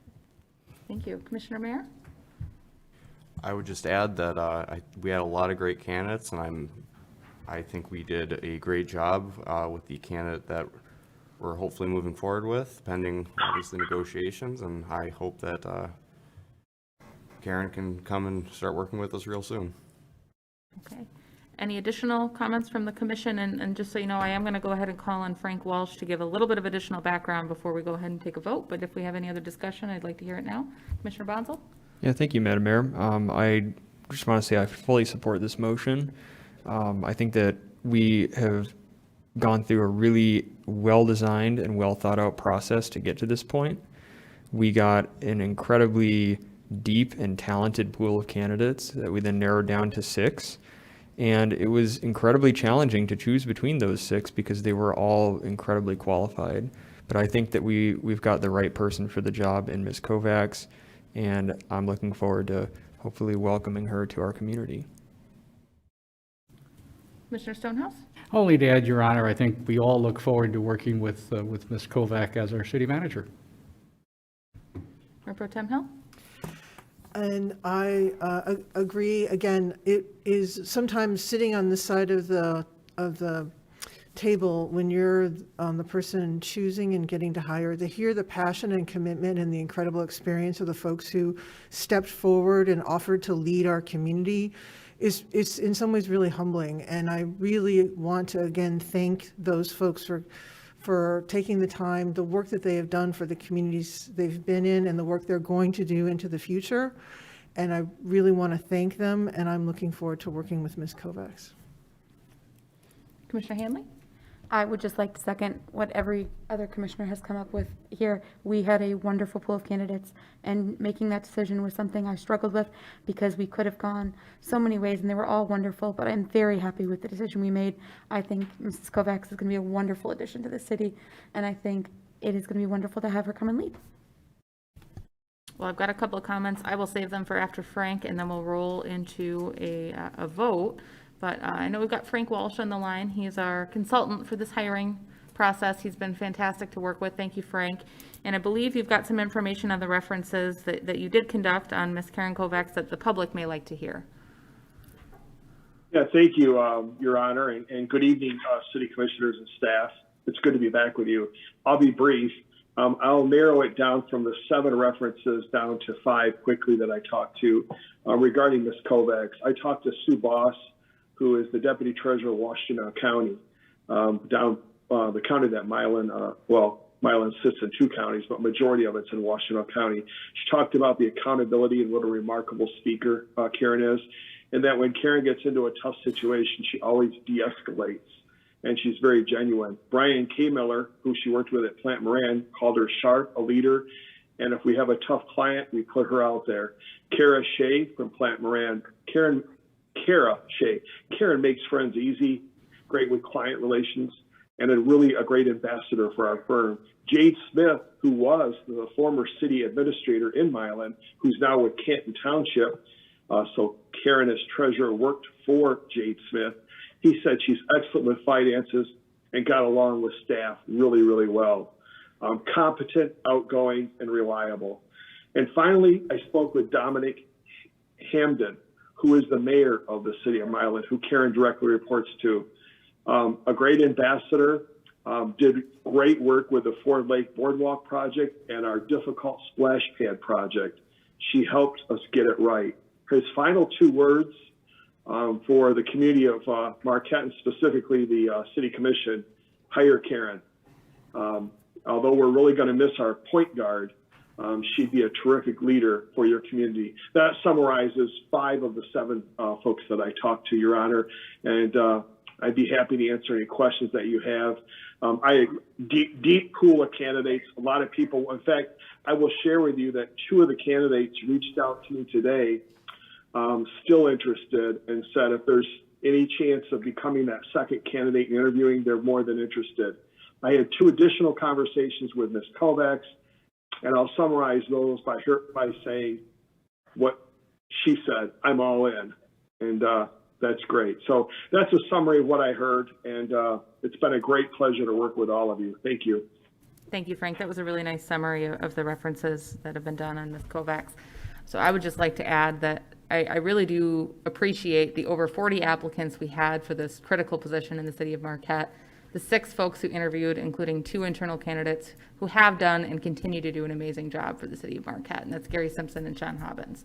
Thank you both, and it's hard to go with an external. We appreciate the work you do, and we're looking forward to continuing that positive relationship. I know you're both on board for that moving forward here. Thank you. As for Ms. Kovacs, when I reviewed her experience and her finance background, I just saw her as a really strong candidate. Then she came into the interview. She impressed me very much, and I know that she and her family want to be here in Marquette. And I quote from her cover letter that she says, "I have a respect for history, enthusiasm for community, and I understand the importance of revitalization. I have the passion to promote Marquette's urban offerings while keeping the feel of small-town charm. I feel a piece of my heart has always belonged in the Upper Peninsula, and I cannot express enough that I would be delighted to call Marquette home." So, as you can tell, I really do support this decision. We haven't quite made the vote, but I think you can tell that this is going to be not a difficult one here from the City Commission. So I'd like to go ahead and call a vote. All in favor of Ms. Karen Kovacs as our next city manager, pending a contract agreement, go ahead and say yes. Yes. Yes. All opposed, please say no. Motion passes 7-0. It's a unanimous vote. congratulations to Ms. Kovacs. I know during commissioner comments later, we'll have some more chance to give some further congratulations, but I would like to invite Ms. Kovacs at this time for any privileged comment if she would like to make a statement to the public. I know she's on Zoom. We just got to get her patched in here. I'm here. Hi, everybody, and thank you to the commission and to Mayor Smith. I appreciate this, and I cannot express how much of an honor this is to be considered for this great opportunity to serve as your next city manager. It was not an easy decision to leave Milan, but I am leaving for a absolutely wonderful opportunity in a wonderful city, and I can tell that there's some big shoes to fill with the retirement of City Manager Mike Angeli.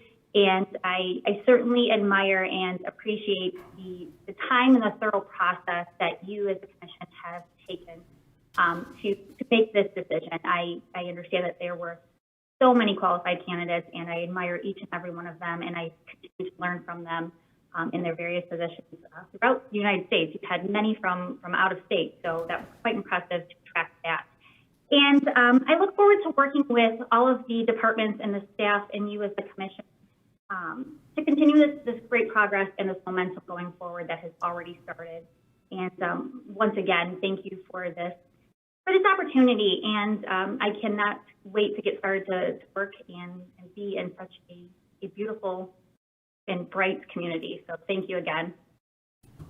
Great. Welcome, Karen. We're glad to have you. And like I said, the commission will have a chance at the end during comments. So hang around for that so you can hear the things I have to say. Thank you. We've got a lot to get through here, so we'll keep rolling on our agenda, but that was probably one of the most monumental things we will do this year. So nice work, commissioners, staff, appreciate your work on that. Moving on to item number 6. As a note, the previous item 6 that was listed on the agenda, this founder's pile reuse, has been removed from the agenda tonight. So this Williams Park Athletic Courts and ADA Access Construction Contract is now item 6. For anyone who's following along at home. City Clerk, could you please read the background on this item? Thank you, Mayor. At its March 13th, 2017 meeting, the City Commission authorized submitting a Michigan Natural Resources Trust Fund grant application for renovation of 3 tennis courts, 1 basketball court, and construction of accessible routes within the park. The city received an executed grant agreement from the state in December of 2018. The grant award is $112,000 with the match requirement of $48,000. $40,000 of the match will be provided by the Marquette Tennis Association with $8,000 of general fund obligation. The total project budget of $160,000 includes design and construction services. At its June 10th, 2019 regular meeting, the City Commission approved GEI Consultants' proposal for design and construction oversight of the Williams Athletic Court renovations and ADA access project in the amount of $16,500 and directed the city attorney to develop a professional services agreement. Additional change orders brought the total design services to $18,000. The project was put out to bid on March 3rd, 2021, and bids were opened on March 17th. The following bids were received. Ultra Construction, with a bid of $237,659.18. Oberstar Inc., $268,000, $697.50, and Primo Construction, $270,728. Staff recommends awarding the contract to Ultra Construction as the lowest qualifying bid, with design services and a $12,000 contingency. This puts the project $107,659.18 over budget. Staff believes this is a result of increased costs of materials, an oversaturated construction market, and overly conservative estimates during the grant application process. The $12,000 or 5% contingency is recommended due to the rocky nature of the site. Staff estimates the tennis courts are 60% of the cost of the project, and the basketball court and ADA access to the entire park, including the playground, make up the remaining 40% of the costs. Fiscal effect: approving this contract would require a budget adjustment in the amount of $107,659.93. The funds would either come from the general fund reserves or from potentially state funding as a result of the American Recovery Act. Recommendation: approve the contract with Ultra Construction for construction of the Williams Athletic Court renovations and ADA access project in the not-to-exceed amount of $249,659.18. Amend the budget to include the additional $107,659.18 and authorize the mayor and city clerk to sign the contract. Alternatives as determined by the commission. Mayor Pro Tem Hill? I move that we approve the contract with Ultra Construction for construction of the Williams Athletic Court renovations and ADA access project in the not-to-exceed amount of $249,659.18, and amend the budget to include the additional $107,659.18, and authorize the mayor and city clerk to sign the contract. Commissioner Davis? I second this motion. Mayor Pro Tem Hill, any discussion? I want to thank the community for the years of work they had put into this project. And it's really been, it's been the entire time I've been on commission. And it's this kind of partnership that allows our facilities to be improved. And I really want to thank them. Commissioner Davis? Yes, sometimes government moves slowly, and this is one of those situations. This project has been in the works for 5 years, and I'm really happy to see that it's going to come to fruition this summer. These are the only city tennis courts that we have. So I particularly want to thank the tennis community, and in particular Joe Havocan and Debbie Cook for raising the match for the grant, for the DNR Trust Fund grant, and all of those individuals who donated money to make this happen. And it's not only the tennis courts. This was also going to improve the basketball courts and provide universal access so that everyone can be using this park in a much easier way. So thank you so much for all of what you've done, the tennis community, and for the individuals who have contributed to the match money. Any other commissioners? Commissioner Bonzo? Yeah, thank you, Madam Mayor. I would echo the sentiments that my colleagues just expressed. I'm really excited about this project. I live just a couple blocks down the street from Williams Park. I love Williams Park. I've been going there since I was a little kid. My fiance Aubrey and me play some pretty bad tennis on those tennis courts sometimes. And I agree that the park needs a facelift. It needs an upgrade. And I really want to reiterate what my colleagues said about our gratitude for all the people in the community who organized and donated to make this possible. My only question would be to follow up with city staff. I saw that recently the Michigan Municipal League released some talking points and information about the American Rescue Plan guidelines for how we can spend this funding. And I'm curious if city staff have had an opportunity to review those guidelines that were recently released and determine whether we might be able to use some of that funding in order to offset the additional expense of this project. Just before the meeting, Gary was going through that document, so I don't think he's concluded anything yet. But he is available on Zoom if you'd like to respond, Gary. Hi, can everybody hear me? Yes. Thank you, Gary. Okay, so late this afternoon, the federal government did release what appears to be final guidelines. It's kind of hard to tell, but so far there's still no mention of using, that money for parks and recreation infrastructure. I was a little bit encouraged, though. It looked like, and I'll have to dig into it deeper, but it looks like we could use some of that money for, like, say, the Lakeshore Boulevard project, and we can certainly use it for water and sewer. So if we can't use it directly for Parks and Rec, maybe we can use money we were going to bond for in those other areas, and instead use money for this Parks and Rec project. Now that's just a preliminary view. There was 151 pages released just shortly after 1. That's why I'm in my office now. I'm kind of scouring through the document as you're speaking, but that's what I've seen so far. Thank you, Gary. I really appreciate that. I just from skimming through it came to a similar conclusion, but as you noted, hopefully we can at least offset expenses elsewhere to help us bear that cost. Any additional discussion from the commission? All right, let's go ahead and take a vote. All in favor, please say yes. Yes. Yes. Yes. All opposed, please say no. Motion passes 7-0. Brings us to item number 7, schedule a public hearing for the Duke LifePoint Marquette General Replacement Hospital Brownfield Plan Amendment. This will require a roll call vote.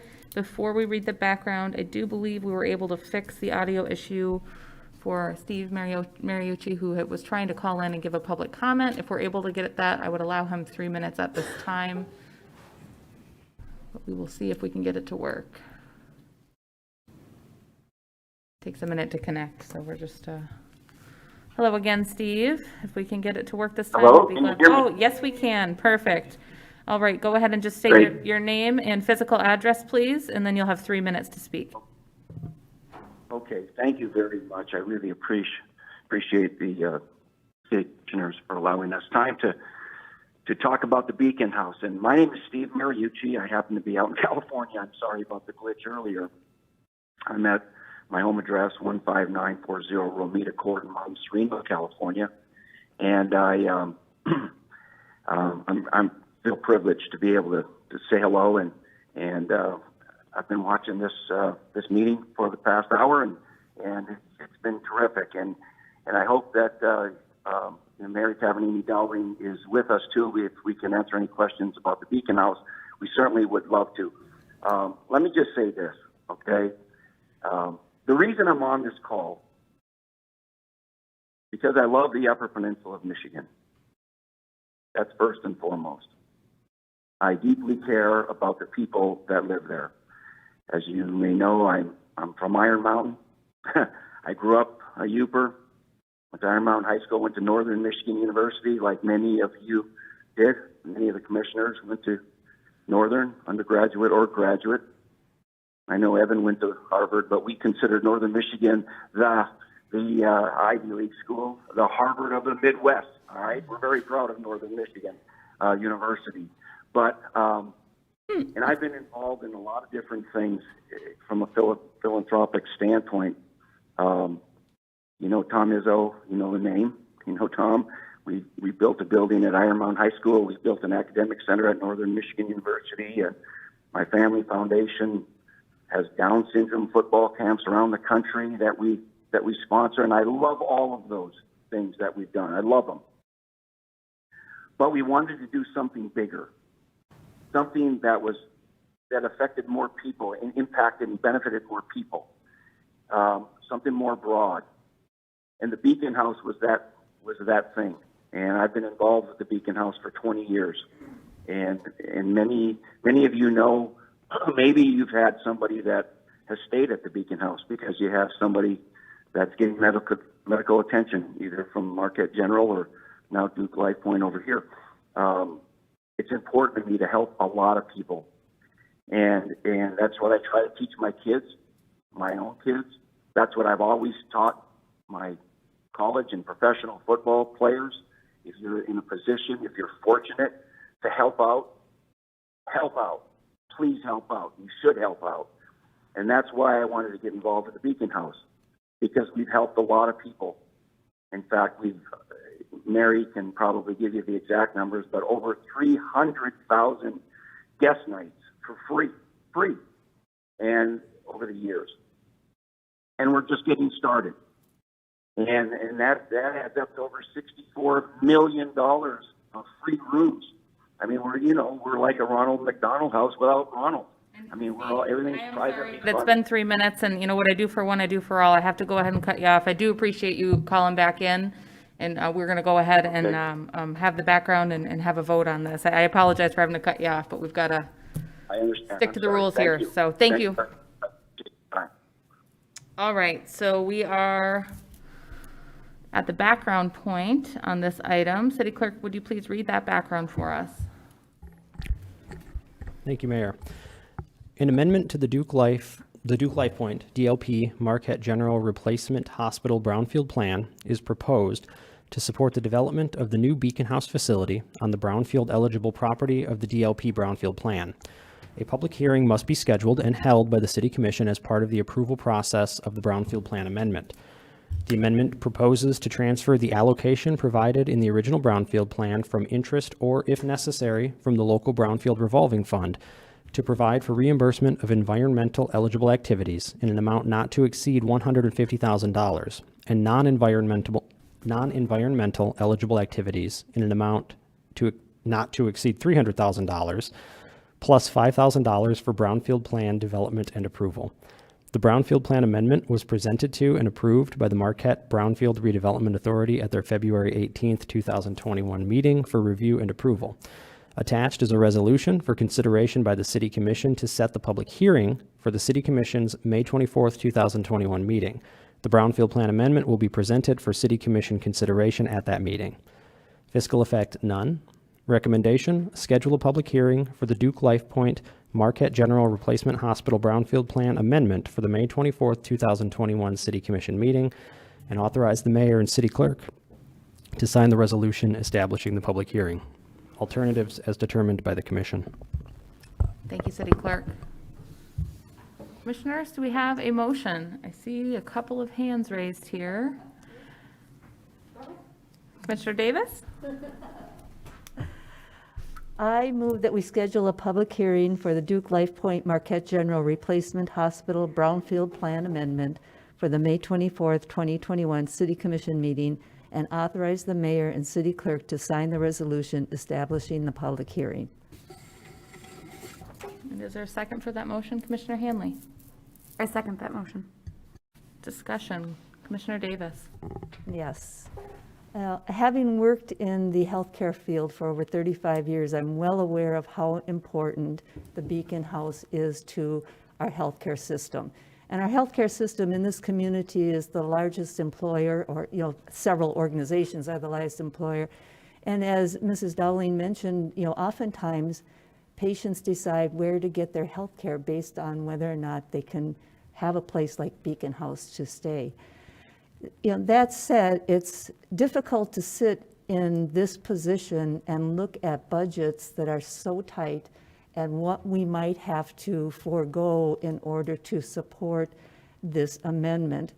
And I'm willing to hear more, and just for that reason, I am supporting the public hearing for the public to weigh in on these sort of things. What road or what street might not be able to get taken care of in exchange for this, or what other budget adjustments might we need to make for this to go through. So, Commissioner Hanley? As someone whose family used a Beacon House-like place in Ann Arbor when I was in the hospital as a child, I have a strong feeling for places like this. And I know that Marquette, it's wonderful to have it, and we're lucky to have what we have. I am slightly hesitant based on how this came to us and how it is taking city funds for a 501c3. I do agree that it's a great cause, but I am hesitant to go ahead. But at the same point, I do want to hear more, and I do think it's a good reason to do it. So that's why I would like to go for the public hearing, to hear what the public feels and see if they stand for the actual agreement of these terms. Other discussion? Mayor Pro Tem Hill? I do want to echo the concerns about the funding and the funding process for this. It's a very important facility. The amount of funding that we're talking about is 10% of the total cost. We just had some technical. Yes. Audio, but I think we're all right. Okay, thanks. I didn't want to. With the incredible passionate commitment that the leadership has for this facility, I'm wondering about how and the significant challenges that we have with responsibilities, as has been mentioned, to our roads and facilities and the services that we provide to the community. Bringing your passionate commitment forward to reach that last 10%. That would allow us to then meet that commitment with what we can do at the city. I look forward to learning more in the public hearing. I am concerned. Other commissioners? Commissioner Stonehill? Your Honor, I will not be supporting this motion. There's a number of reasons for it.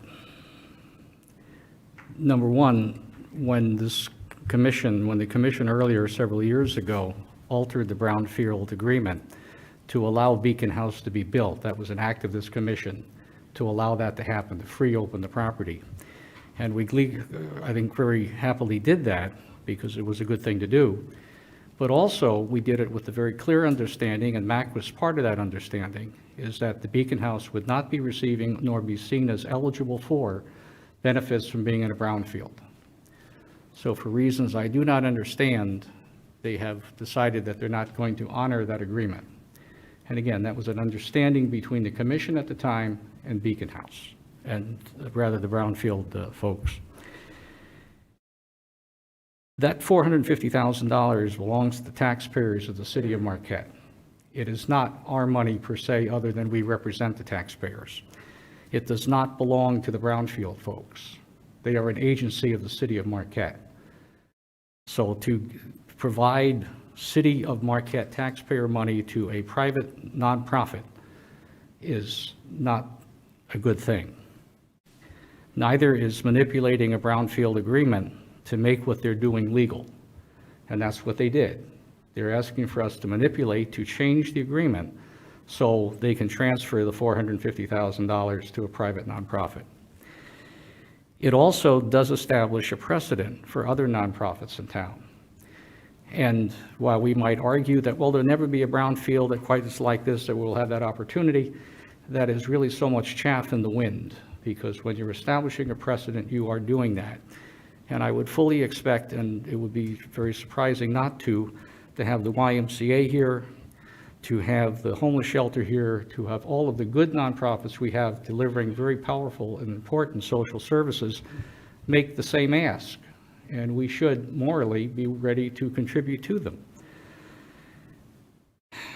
Finally, that $450,000 that they're asking for the city of Marquette to give them, to approve, is really part of that brownfield plan. That money will eventually be used. If it's not expedited or used within the plan itself for the original purposes, it would be sucked into the repayment of the plan, repayment of the bond, and would eventually cause the city of Marquette and that bond to be paid off. That's just that sooner.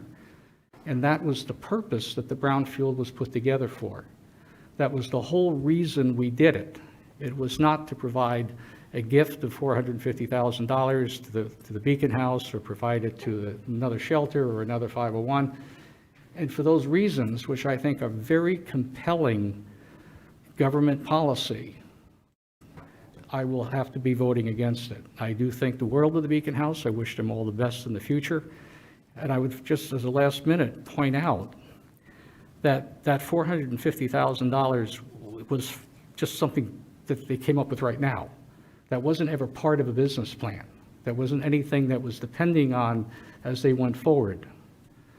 And I find that to be most disconcerting, and certainly, again, all of this is my opinion. But for that reason, I would encourage other commissioners to look at it in the same fashion of what are we setting up, what precedent are we setting, and what are we doing to protect our taxpayers from this type of activity. Thank you, Your Honor. Other commissioners? Commissioner Mayer? Thank you, Your Honor. I understand a lot of the concerns that Commissioner Stonehouse is raising.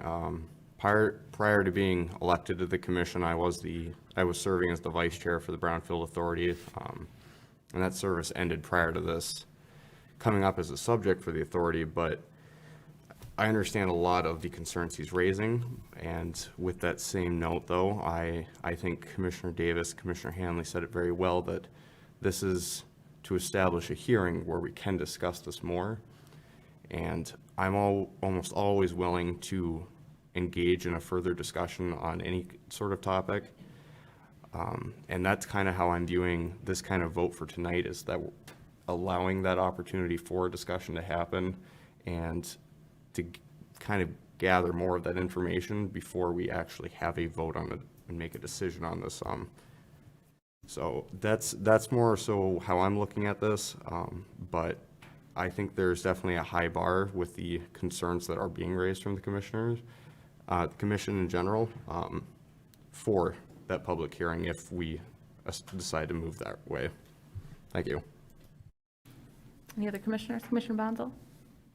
Yeah, thank you, Madam Mayor. And I don't have much to add because honestly, I feel that, Commissioner Mayer just pretty much took the words right out of my mouth. I feel like I feel very similarly, and also served on the Brownfield Authority in the past. So I definitely understand the concerns that Commissioner Stonehouse and some others have raised. And I hope to have a deeper discussion of those concerns and really decide on the merits of this issue at that public hearing, and also give the public an opportunity, if they share some of those concerns, to express their thoughts and feelings. And flip side of that coin, if they feel that this is something the city should be doing because the Beacon House is so important to our community and to so many Upers and people from other parts of our region who are seeking care, then they can make those views heard as well. Well, I would like to add, you can hear in our comments, this has been something that has been on our minds and has been very difficult. And I would like to say that is because this came to the commission, unfortunately, as kind of almost like a done deal and something that we need to approve without us knowing hardly anything about it. So we had a work session just prior to this meeting on another project, and that level of detail is really what we are looking for ahead of having to make decisions. And I appreciate that, but unfortunately with this project, we did not see any of the plans before it was already approved by the Brownfield Authority, which was difficult, when we have to look to making our decision. I know the Beacon House does a lot of great work. The difficulty I have is the financial, sustainability of the city of Marquette is always top of mind over any one project, even as deserving of a group as the Beacon House is, and the folks who utilize those services.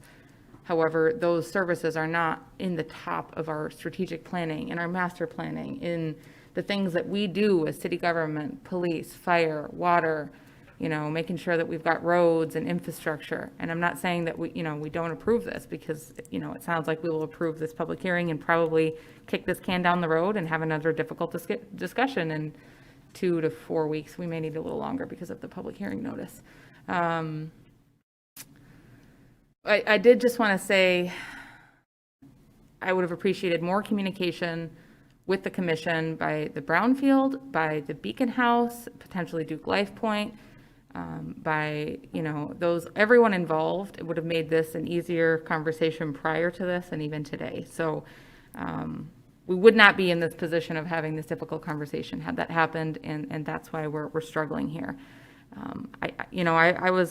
I've been on the fence on this one for a while, and again, it's not because I don't think the Beacon House does good work. I know that they do amazing work, but it's that bigger financial picture for the city of Marquette. And in the workshop session we just heard, we may be limited on some of the projects we can do moving forward based on the decisions we make in the next weeks, months, and years. And, it's hard to limit ourselves in the future based on the decisions we're making now when we don't know what those future projects are. So more thought, more discussion needed. I think I am able to get behind pushing this to a public hearing, but I'm very hesitant on how I will vote moving forward. At this point in my mind, it's probably a no vote unless I've got significant community support that would change my mind, which it would be very difficult to do at this point. But I just wanted to make that clear. Again, it's not because I don't think the Beacon House does good work. I know they do, but we have priorities at the city of Marquette we have to make sure that we follow up on. That's where I'm at. And, I usually don't take up a whole lot of time, so this is a struggle for me. Okay, let's go ahead and take a roll call vote on scheduling this public hearing. City Clerk, would you please conduct that for us? Commissioner Bonsall? Yes. Commissioner Davis? Yes. Commissioner Hanley? Yes. Commissioner Mayer? Yes. Commissioner Stonehouse? No. Mayor Pro Tem Hill? Yes. Mayor Smith? Yes, motion passes 6-1.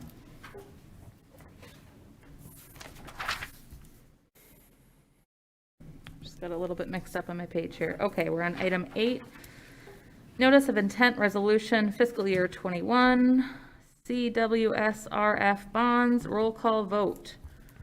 City Clerk, could we please have the background? Thank you, Mayor.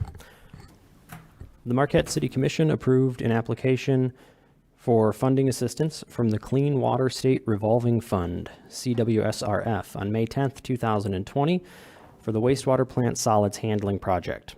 To move forward with issuing Clean Water State Revolving Fund bonds, a resolution must be approved that will authorize a notice of intent to be published. The notice of intent serves as a 45-day referendum notice in accordance with Public Act 94. This public act states that if 10% of the registered electors of the city file a referendum petition within 45 days of publication of the notice, then the bonds cannot be issued without voter approval. The project is needed because the Michigan Department of Environment, Great Lakes and Energy, EGLE, requires the plant to have 180 days of biosolid storage in the winter months. The facility currently has approximately 140. This project will bring us into compliance with EGLE requirements, consolidate solids handling, provide redundancy, and add a high-strength waste receiving station to provide revenue to help pay for the project. The additional revenue and other savings are currently estimated to be approximately $200,000 annually. The CWSRF program is a drawdown loan, and we will only use what is needed to complete the project. This project may also qualify for principal forgiveness, which would reduce debt service requirements. Fiscal effect. A debt service schedule will be produced when the bonds are issued. Because the project is being done at the Marquette Area Wastewater Treatment Plant, the three owners will apportion the debt service payments as follows. City of Marquette, 84%, Marquette Charter Township, 9%, Chocolate Township, 7%. Recommendation: approve a notice of intent resolution to start the process of issuing Clean Water State Revolving Fund bonds for a not-to-exceed amount of $8,500,000 for the Solids Handling Improvement Project, and authorize the city clerk to sign the resolution. Alternatives as determined by the commission. I move that we approve a notice of intent resolution to start the process of issuing Clean Water State Revolving Fund bonds for an amount for a not to exceed amount of $8.5 million for the Solids Handling Improvement Project, and authorize the city clerk to sign the resolution. Do we have a second on that motion? Commissioner Hanley? I'll second that motion. Pro Tem, any discussion? Just to say that to the points we were just making, this is what we do with the city, and we're working together with our neighboring communities to make sure that we have a facility that is able to do the work that needs to be done to keep our lakes clean and have our safe water system functioning far into the future. And while it does mean we're taking out loans, we are doing it in the absolute best way possible, using the state revolving loan fund. That much of this money is going to come back to us. We have a well-established track record with this program, and I really appreciate staff that have worked hard to find a solution that will work at our facility in its somewhat challenging location. I really want to thank you for that. Commissioner Hanley, any discussion? Any other commissioners? Or Commissioner Bonzo? Thank you, Madam Mayor. I would only say that at the following meeting where we'll be discussing actually issuing these bonds, that I would be curious to see a more detailed breakdown on the potential impact on utility rates.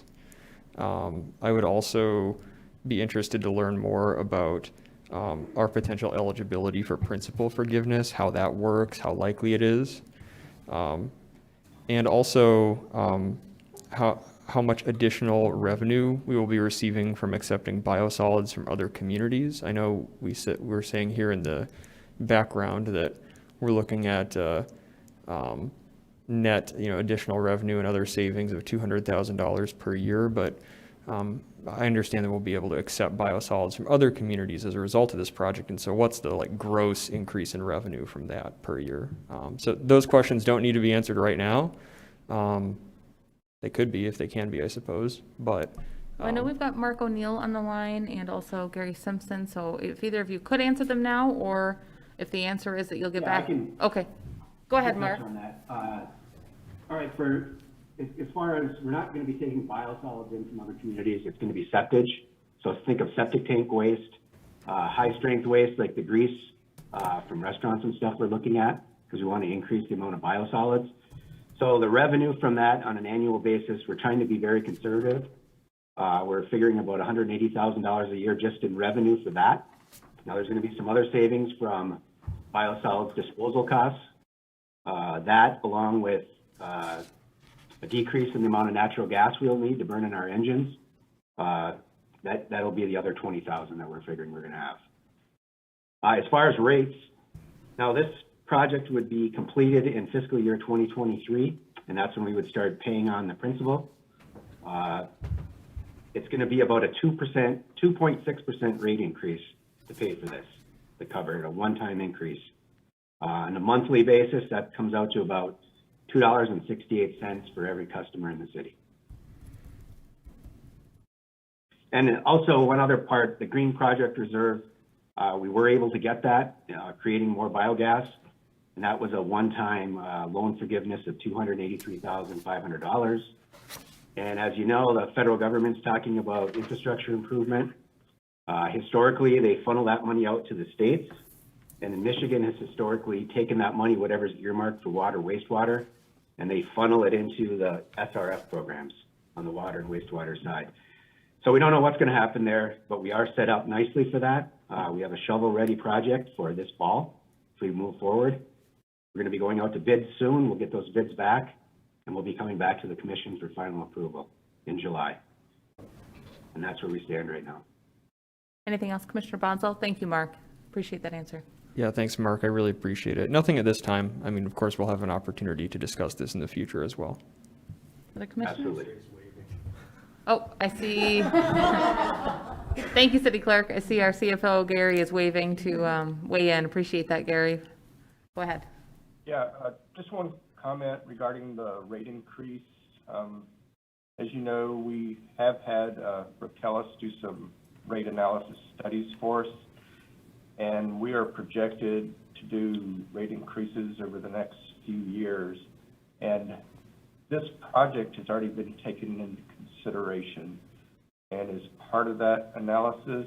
So I just want it to be understood that, and maybe it already is, but I just wanted to make sure everybody understood that we won't have to raise the rates additionally in addition to what Rotellus is recommending. That's already baked into that analysis. Now, if you did decide to not do any rate increase, we would recommend that you increase the rates, just a little over 2% to pay for the debt service. But if you stick with the Rotellus recommendation, there won't have to be any additional increase for this project. Gary, I'm going to hop in and ask a follow-up since you're on right now. If we did not increase the rates for some reason, because I know last year we chose not to because of COVID, and yeah, I'm not sure what the decision will be this year, but what would be, do we have an estimate of how much we would have to take out of reserves to cover that if we needed to? It's a little difficult to say. We did have a really good year this last year, so I was very encouraged. We're not nearly as bad as I thought. I would like to see, and we won't really know till we get deeper into the budget, but I was hoping we wouldn't have to come in with the full recommendation for the rate increase. It's really hard to say. I don't really want to commit to anything. That's fine. Maybe if that's something we can just continue that conversation. We'll have a lot of opportunity to do that when these bonds come up for the final approval, when we get into budget season, before we approve any rate increases. But that's kind of the main question I have as we move through those. Thank you, Gary. Mayor Pro Tem Hill? And I just want to throw in, given the very clear signal that water and sewer are clearly items that the federal money is they do want us to use that money for this, that I think I'll already put a stake out there that I'm very interested in seeing how we could use that federal money to help our residents. I think there's a real opportunity there. Other commissioners? All right, let's go ahead and take a vote. This will require a roll call. City Clerk, could you please conduct a roll call vote for us? Commissioner Bonzel? Yes. Commissioner Davis? Yes. Commissioner Hanley? Yes. Commissioner Mayer? Yes. Commissioner Stonehouse? Yes. Mayor Pro Tem Hill? Yes. And Mayor Smith? Yes, motion passes 7-0. Moving on to item number 9, Queen City Courts Hurley Park mural artist selection. City Clerk, could you please read the background? Thank you, Mayor. The Marquette Public Art Commission will better integrate public art into the day-to-day life of the community and increase interest in the game of basketball through a mural installed on the basketball court surface located at Hurley Park in South Marquette. Marquette Public Art Commission's Queen City Courts project will refurbish and revitalize the park's basketball facilities with new mural, backboards, asphalt, and court lines this summer, 2021. The city received 52 highly qualified submissions from across the United States in response to a request for qualifications. On Wednesday, March 10th, 2021, the Marquette Public Art Commission reviewed submissions, narrowing the selection to 3 artists or teams of artists. Artists were invited to submit up to 3 final designs. Proposed designs and survey were made available to the public via the city website and social media. In addition, residents living near the mural site were sent letters describing the project and links to view designs and survey. All residents were invited to participate in public comment at the April 14th meeting online or submit comments via writing. On Wednesday, April 14th, 2021, the Marquette Public Art Commission reviewed proposed designs. After 4 hours of deliberation, Fast Break by Joey Solomon and Ivan Montoya from Detroit, Michigan was selected. Fast Break received a great deal of positive feedback from the community. The Marquette Public Art Commission appreciated the way the artist team combined their individual approaches visually in this concept. And most importantly, that the layout of this court design provides children with a multitude of places for imaginative play and promises to excite and reinvigorate the space. As stated in the contract, Marquette Public Art Commission may request a minor revision. The Marquette Public Art Commission has requested that the artist team revise Fast Break's main colorway, red center court, presented for this design concept.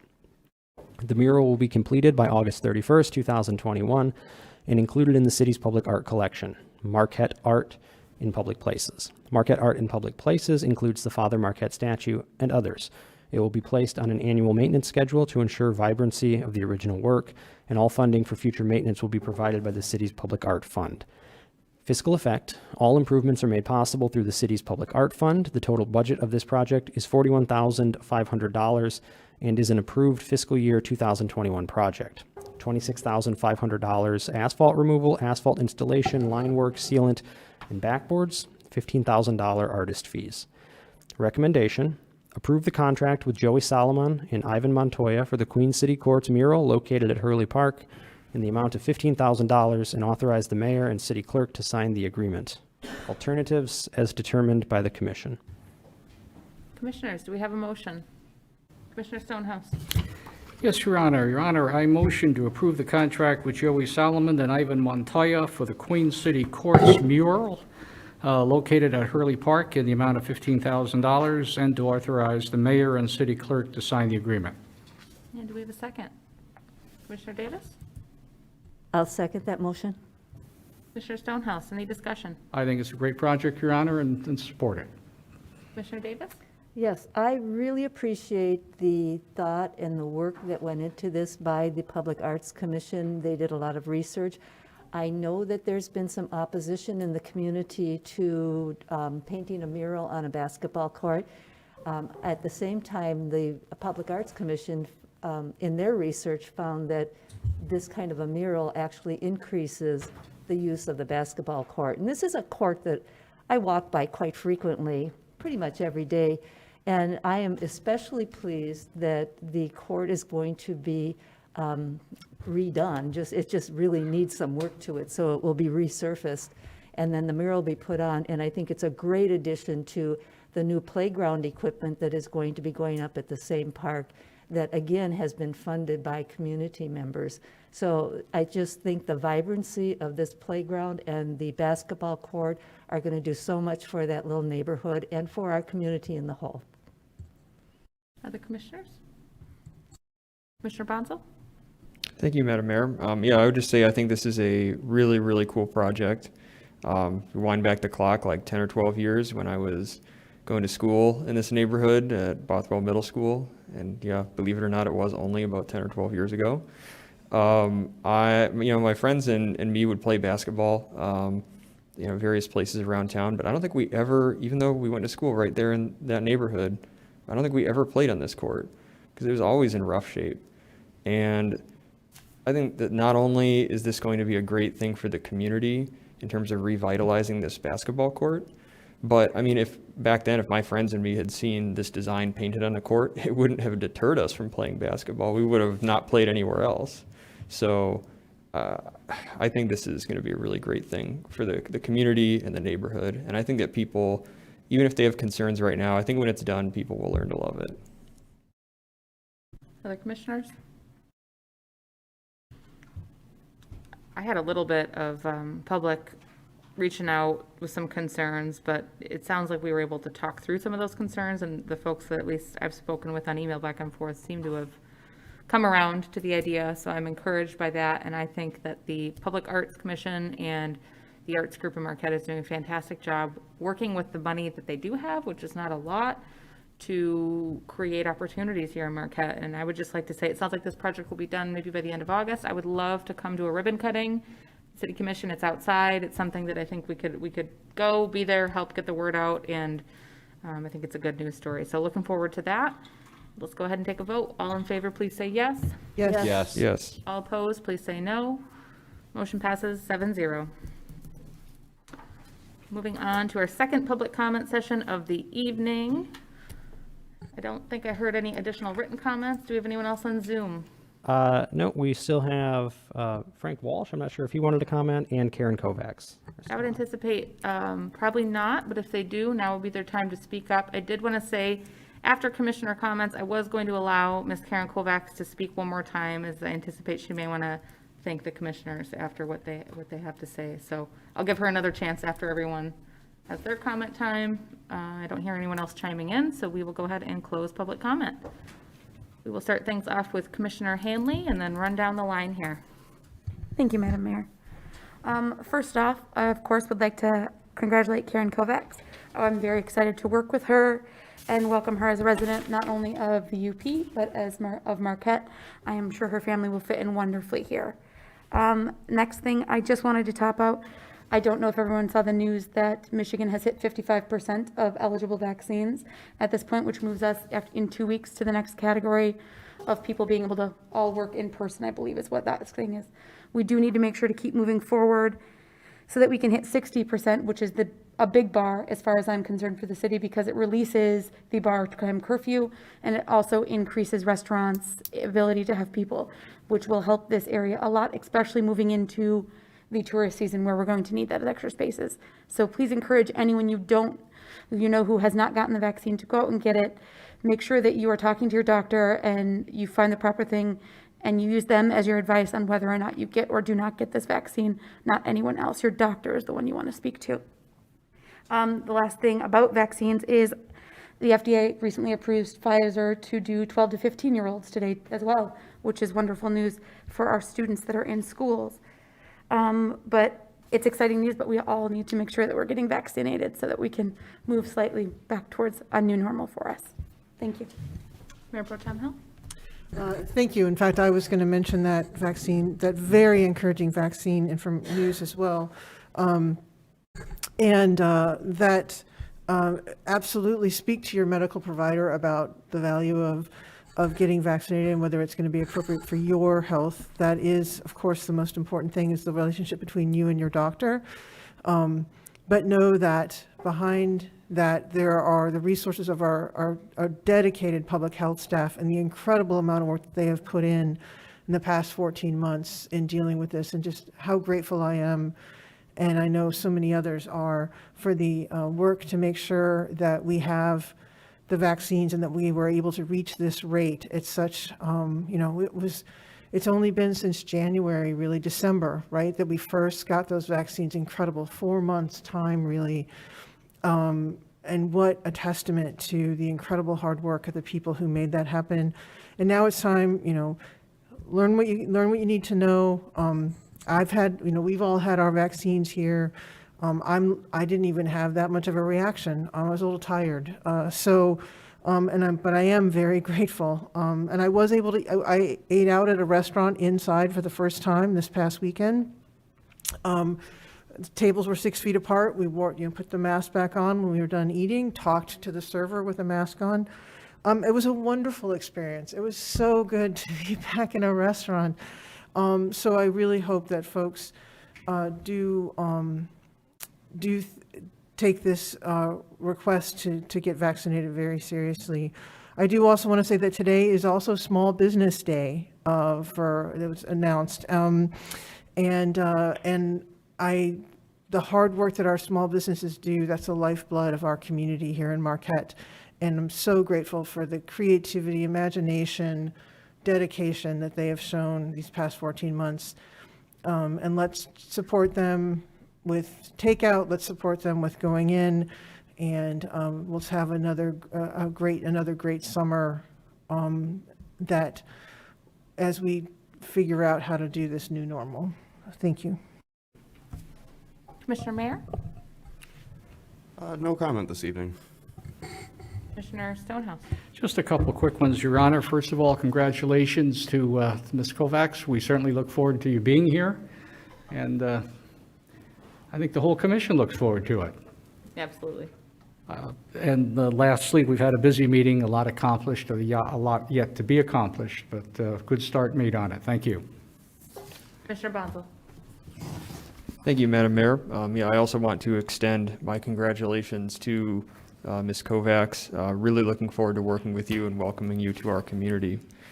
And I do feel confident that we made the right choice and very excited about this opportunity to turn the page to a new chapter in the city of Marquette. And also I want to express my gratitude for the many decades of service that Mike Angeli has given to the city as well. So thank you. A couple of comments.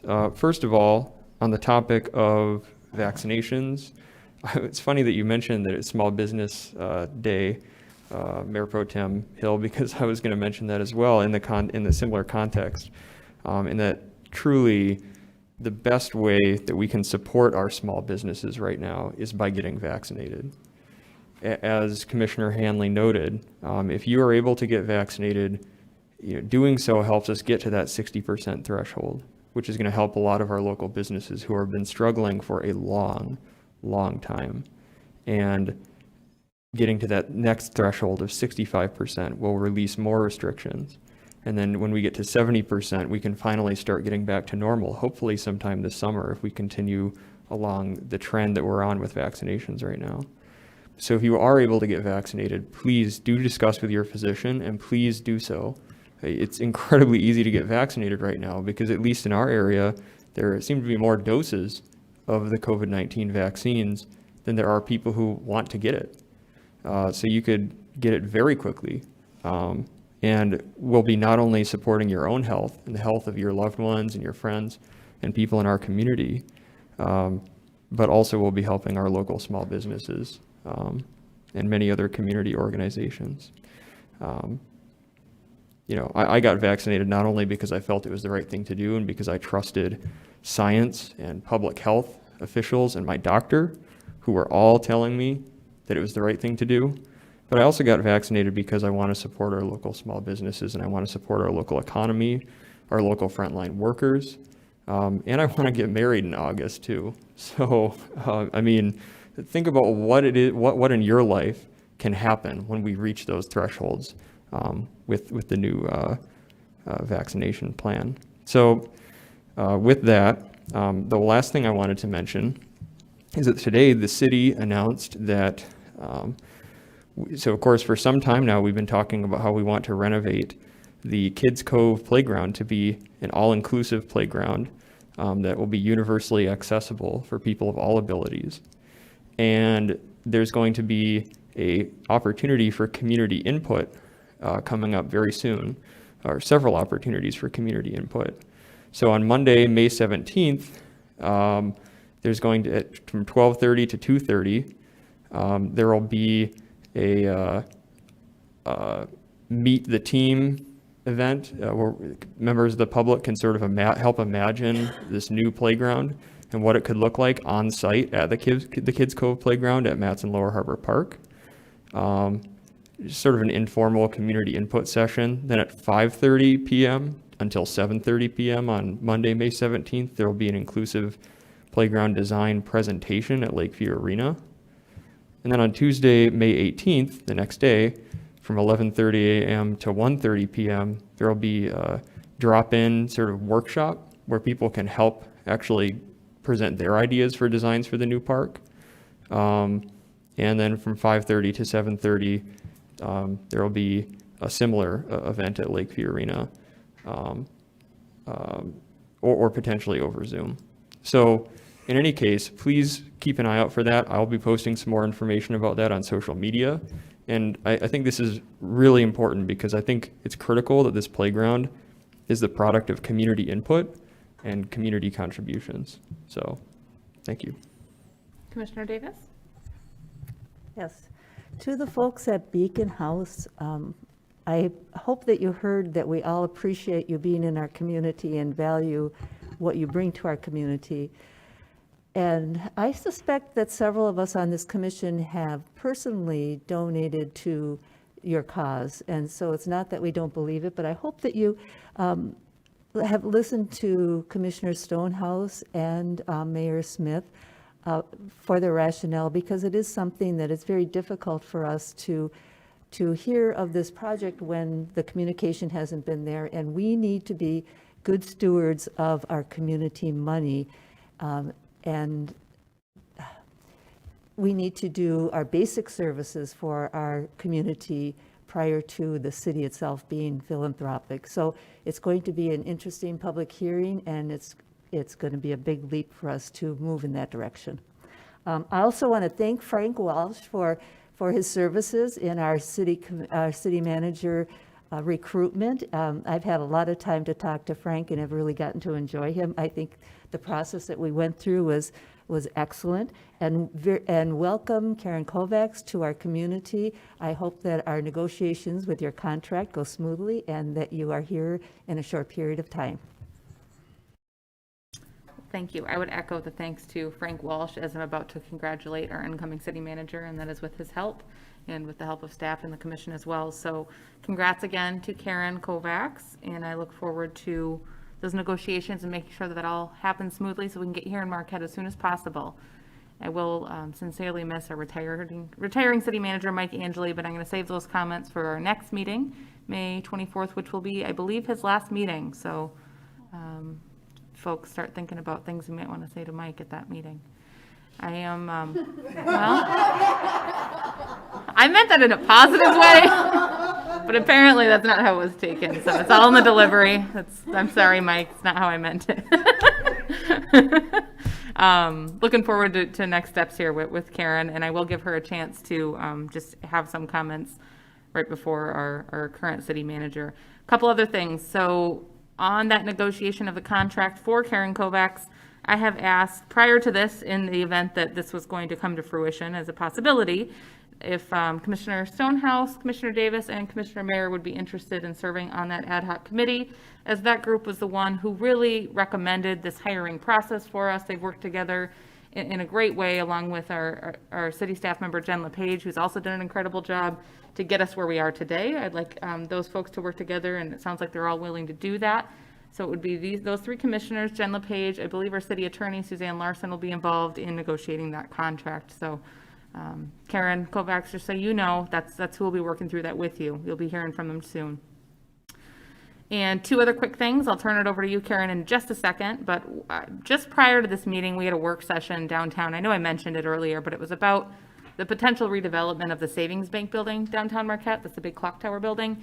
I know it was on YouTube, so if any folks missed it, they can go back and watch it.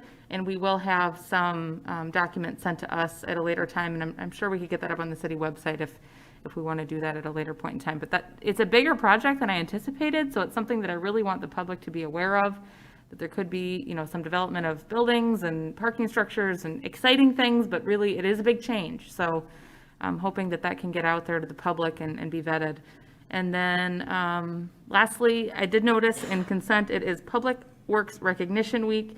And I just wanted to say thank you to those folks for this time of year, picking up our branches, our leaves, making sure that our streets are clean, and all of the hard work they did all winter, plowing our roads and that kind of a thing. And I did want to also mention on that note, that Paul Schlegel's comment and public comment about waste management and the issues he's had, he's not the only person I've heard from about that. I am concerned about that. It is something that we've been discussing, how long that contract is, what our options are, and it's something that I think I'll need to readdress here in the coming days and weeks. It is a big concern. I know they've had some staffing issues, but we've got to make sure that those crucial city services are at top of mind with what we do here in the City Commission. So thank you, Paul, for bringing that up. All right, Karen, anything you'd like to add before we move towards closing the meeting here? And then right after you, we'll go to Mike. Thank you, Mayor Smith. I just want to say and reiterate my comments before that I'm really excited about becoming part of this community, and you will see me out and about as soon as I get up there. I look forward to meeting everybody throughout the community and really taking a part in the next steps here. So thank you again for this wonderful opportunity, and thank you, Frank, for being with us every step of the way. And I will talk with you very, very soon. So thank you again. Perfect, thank you. All right, City Manager, anything you'd like to add? Yeah, two things. In regard to the new manager coming in, depending on the timeline, it would be my intent at the next meeting to ask the commission to approve Sean Hobbins as the acting or interim city manager until she can establish herself here. And the other thing I want to say to Karen directly is, don't screw this up. I got plans. All right. That's it. Thank you. Thank you, Mike. Don't scare her away already. All right, we are adjourned at 7:50 p.m. Thank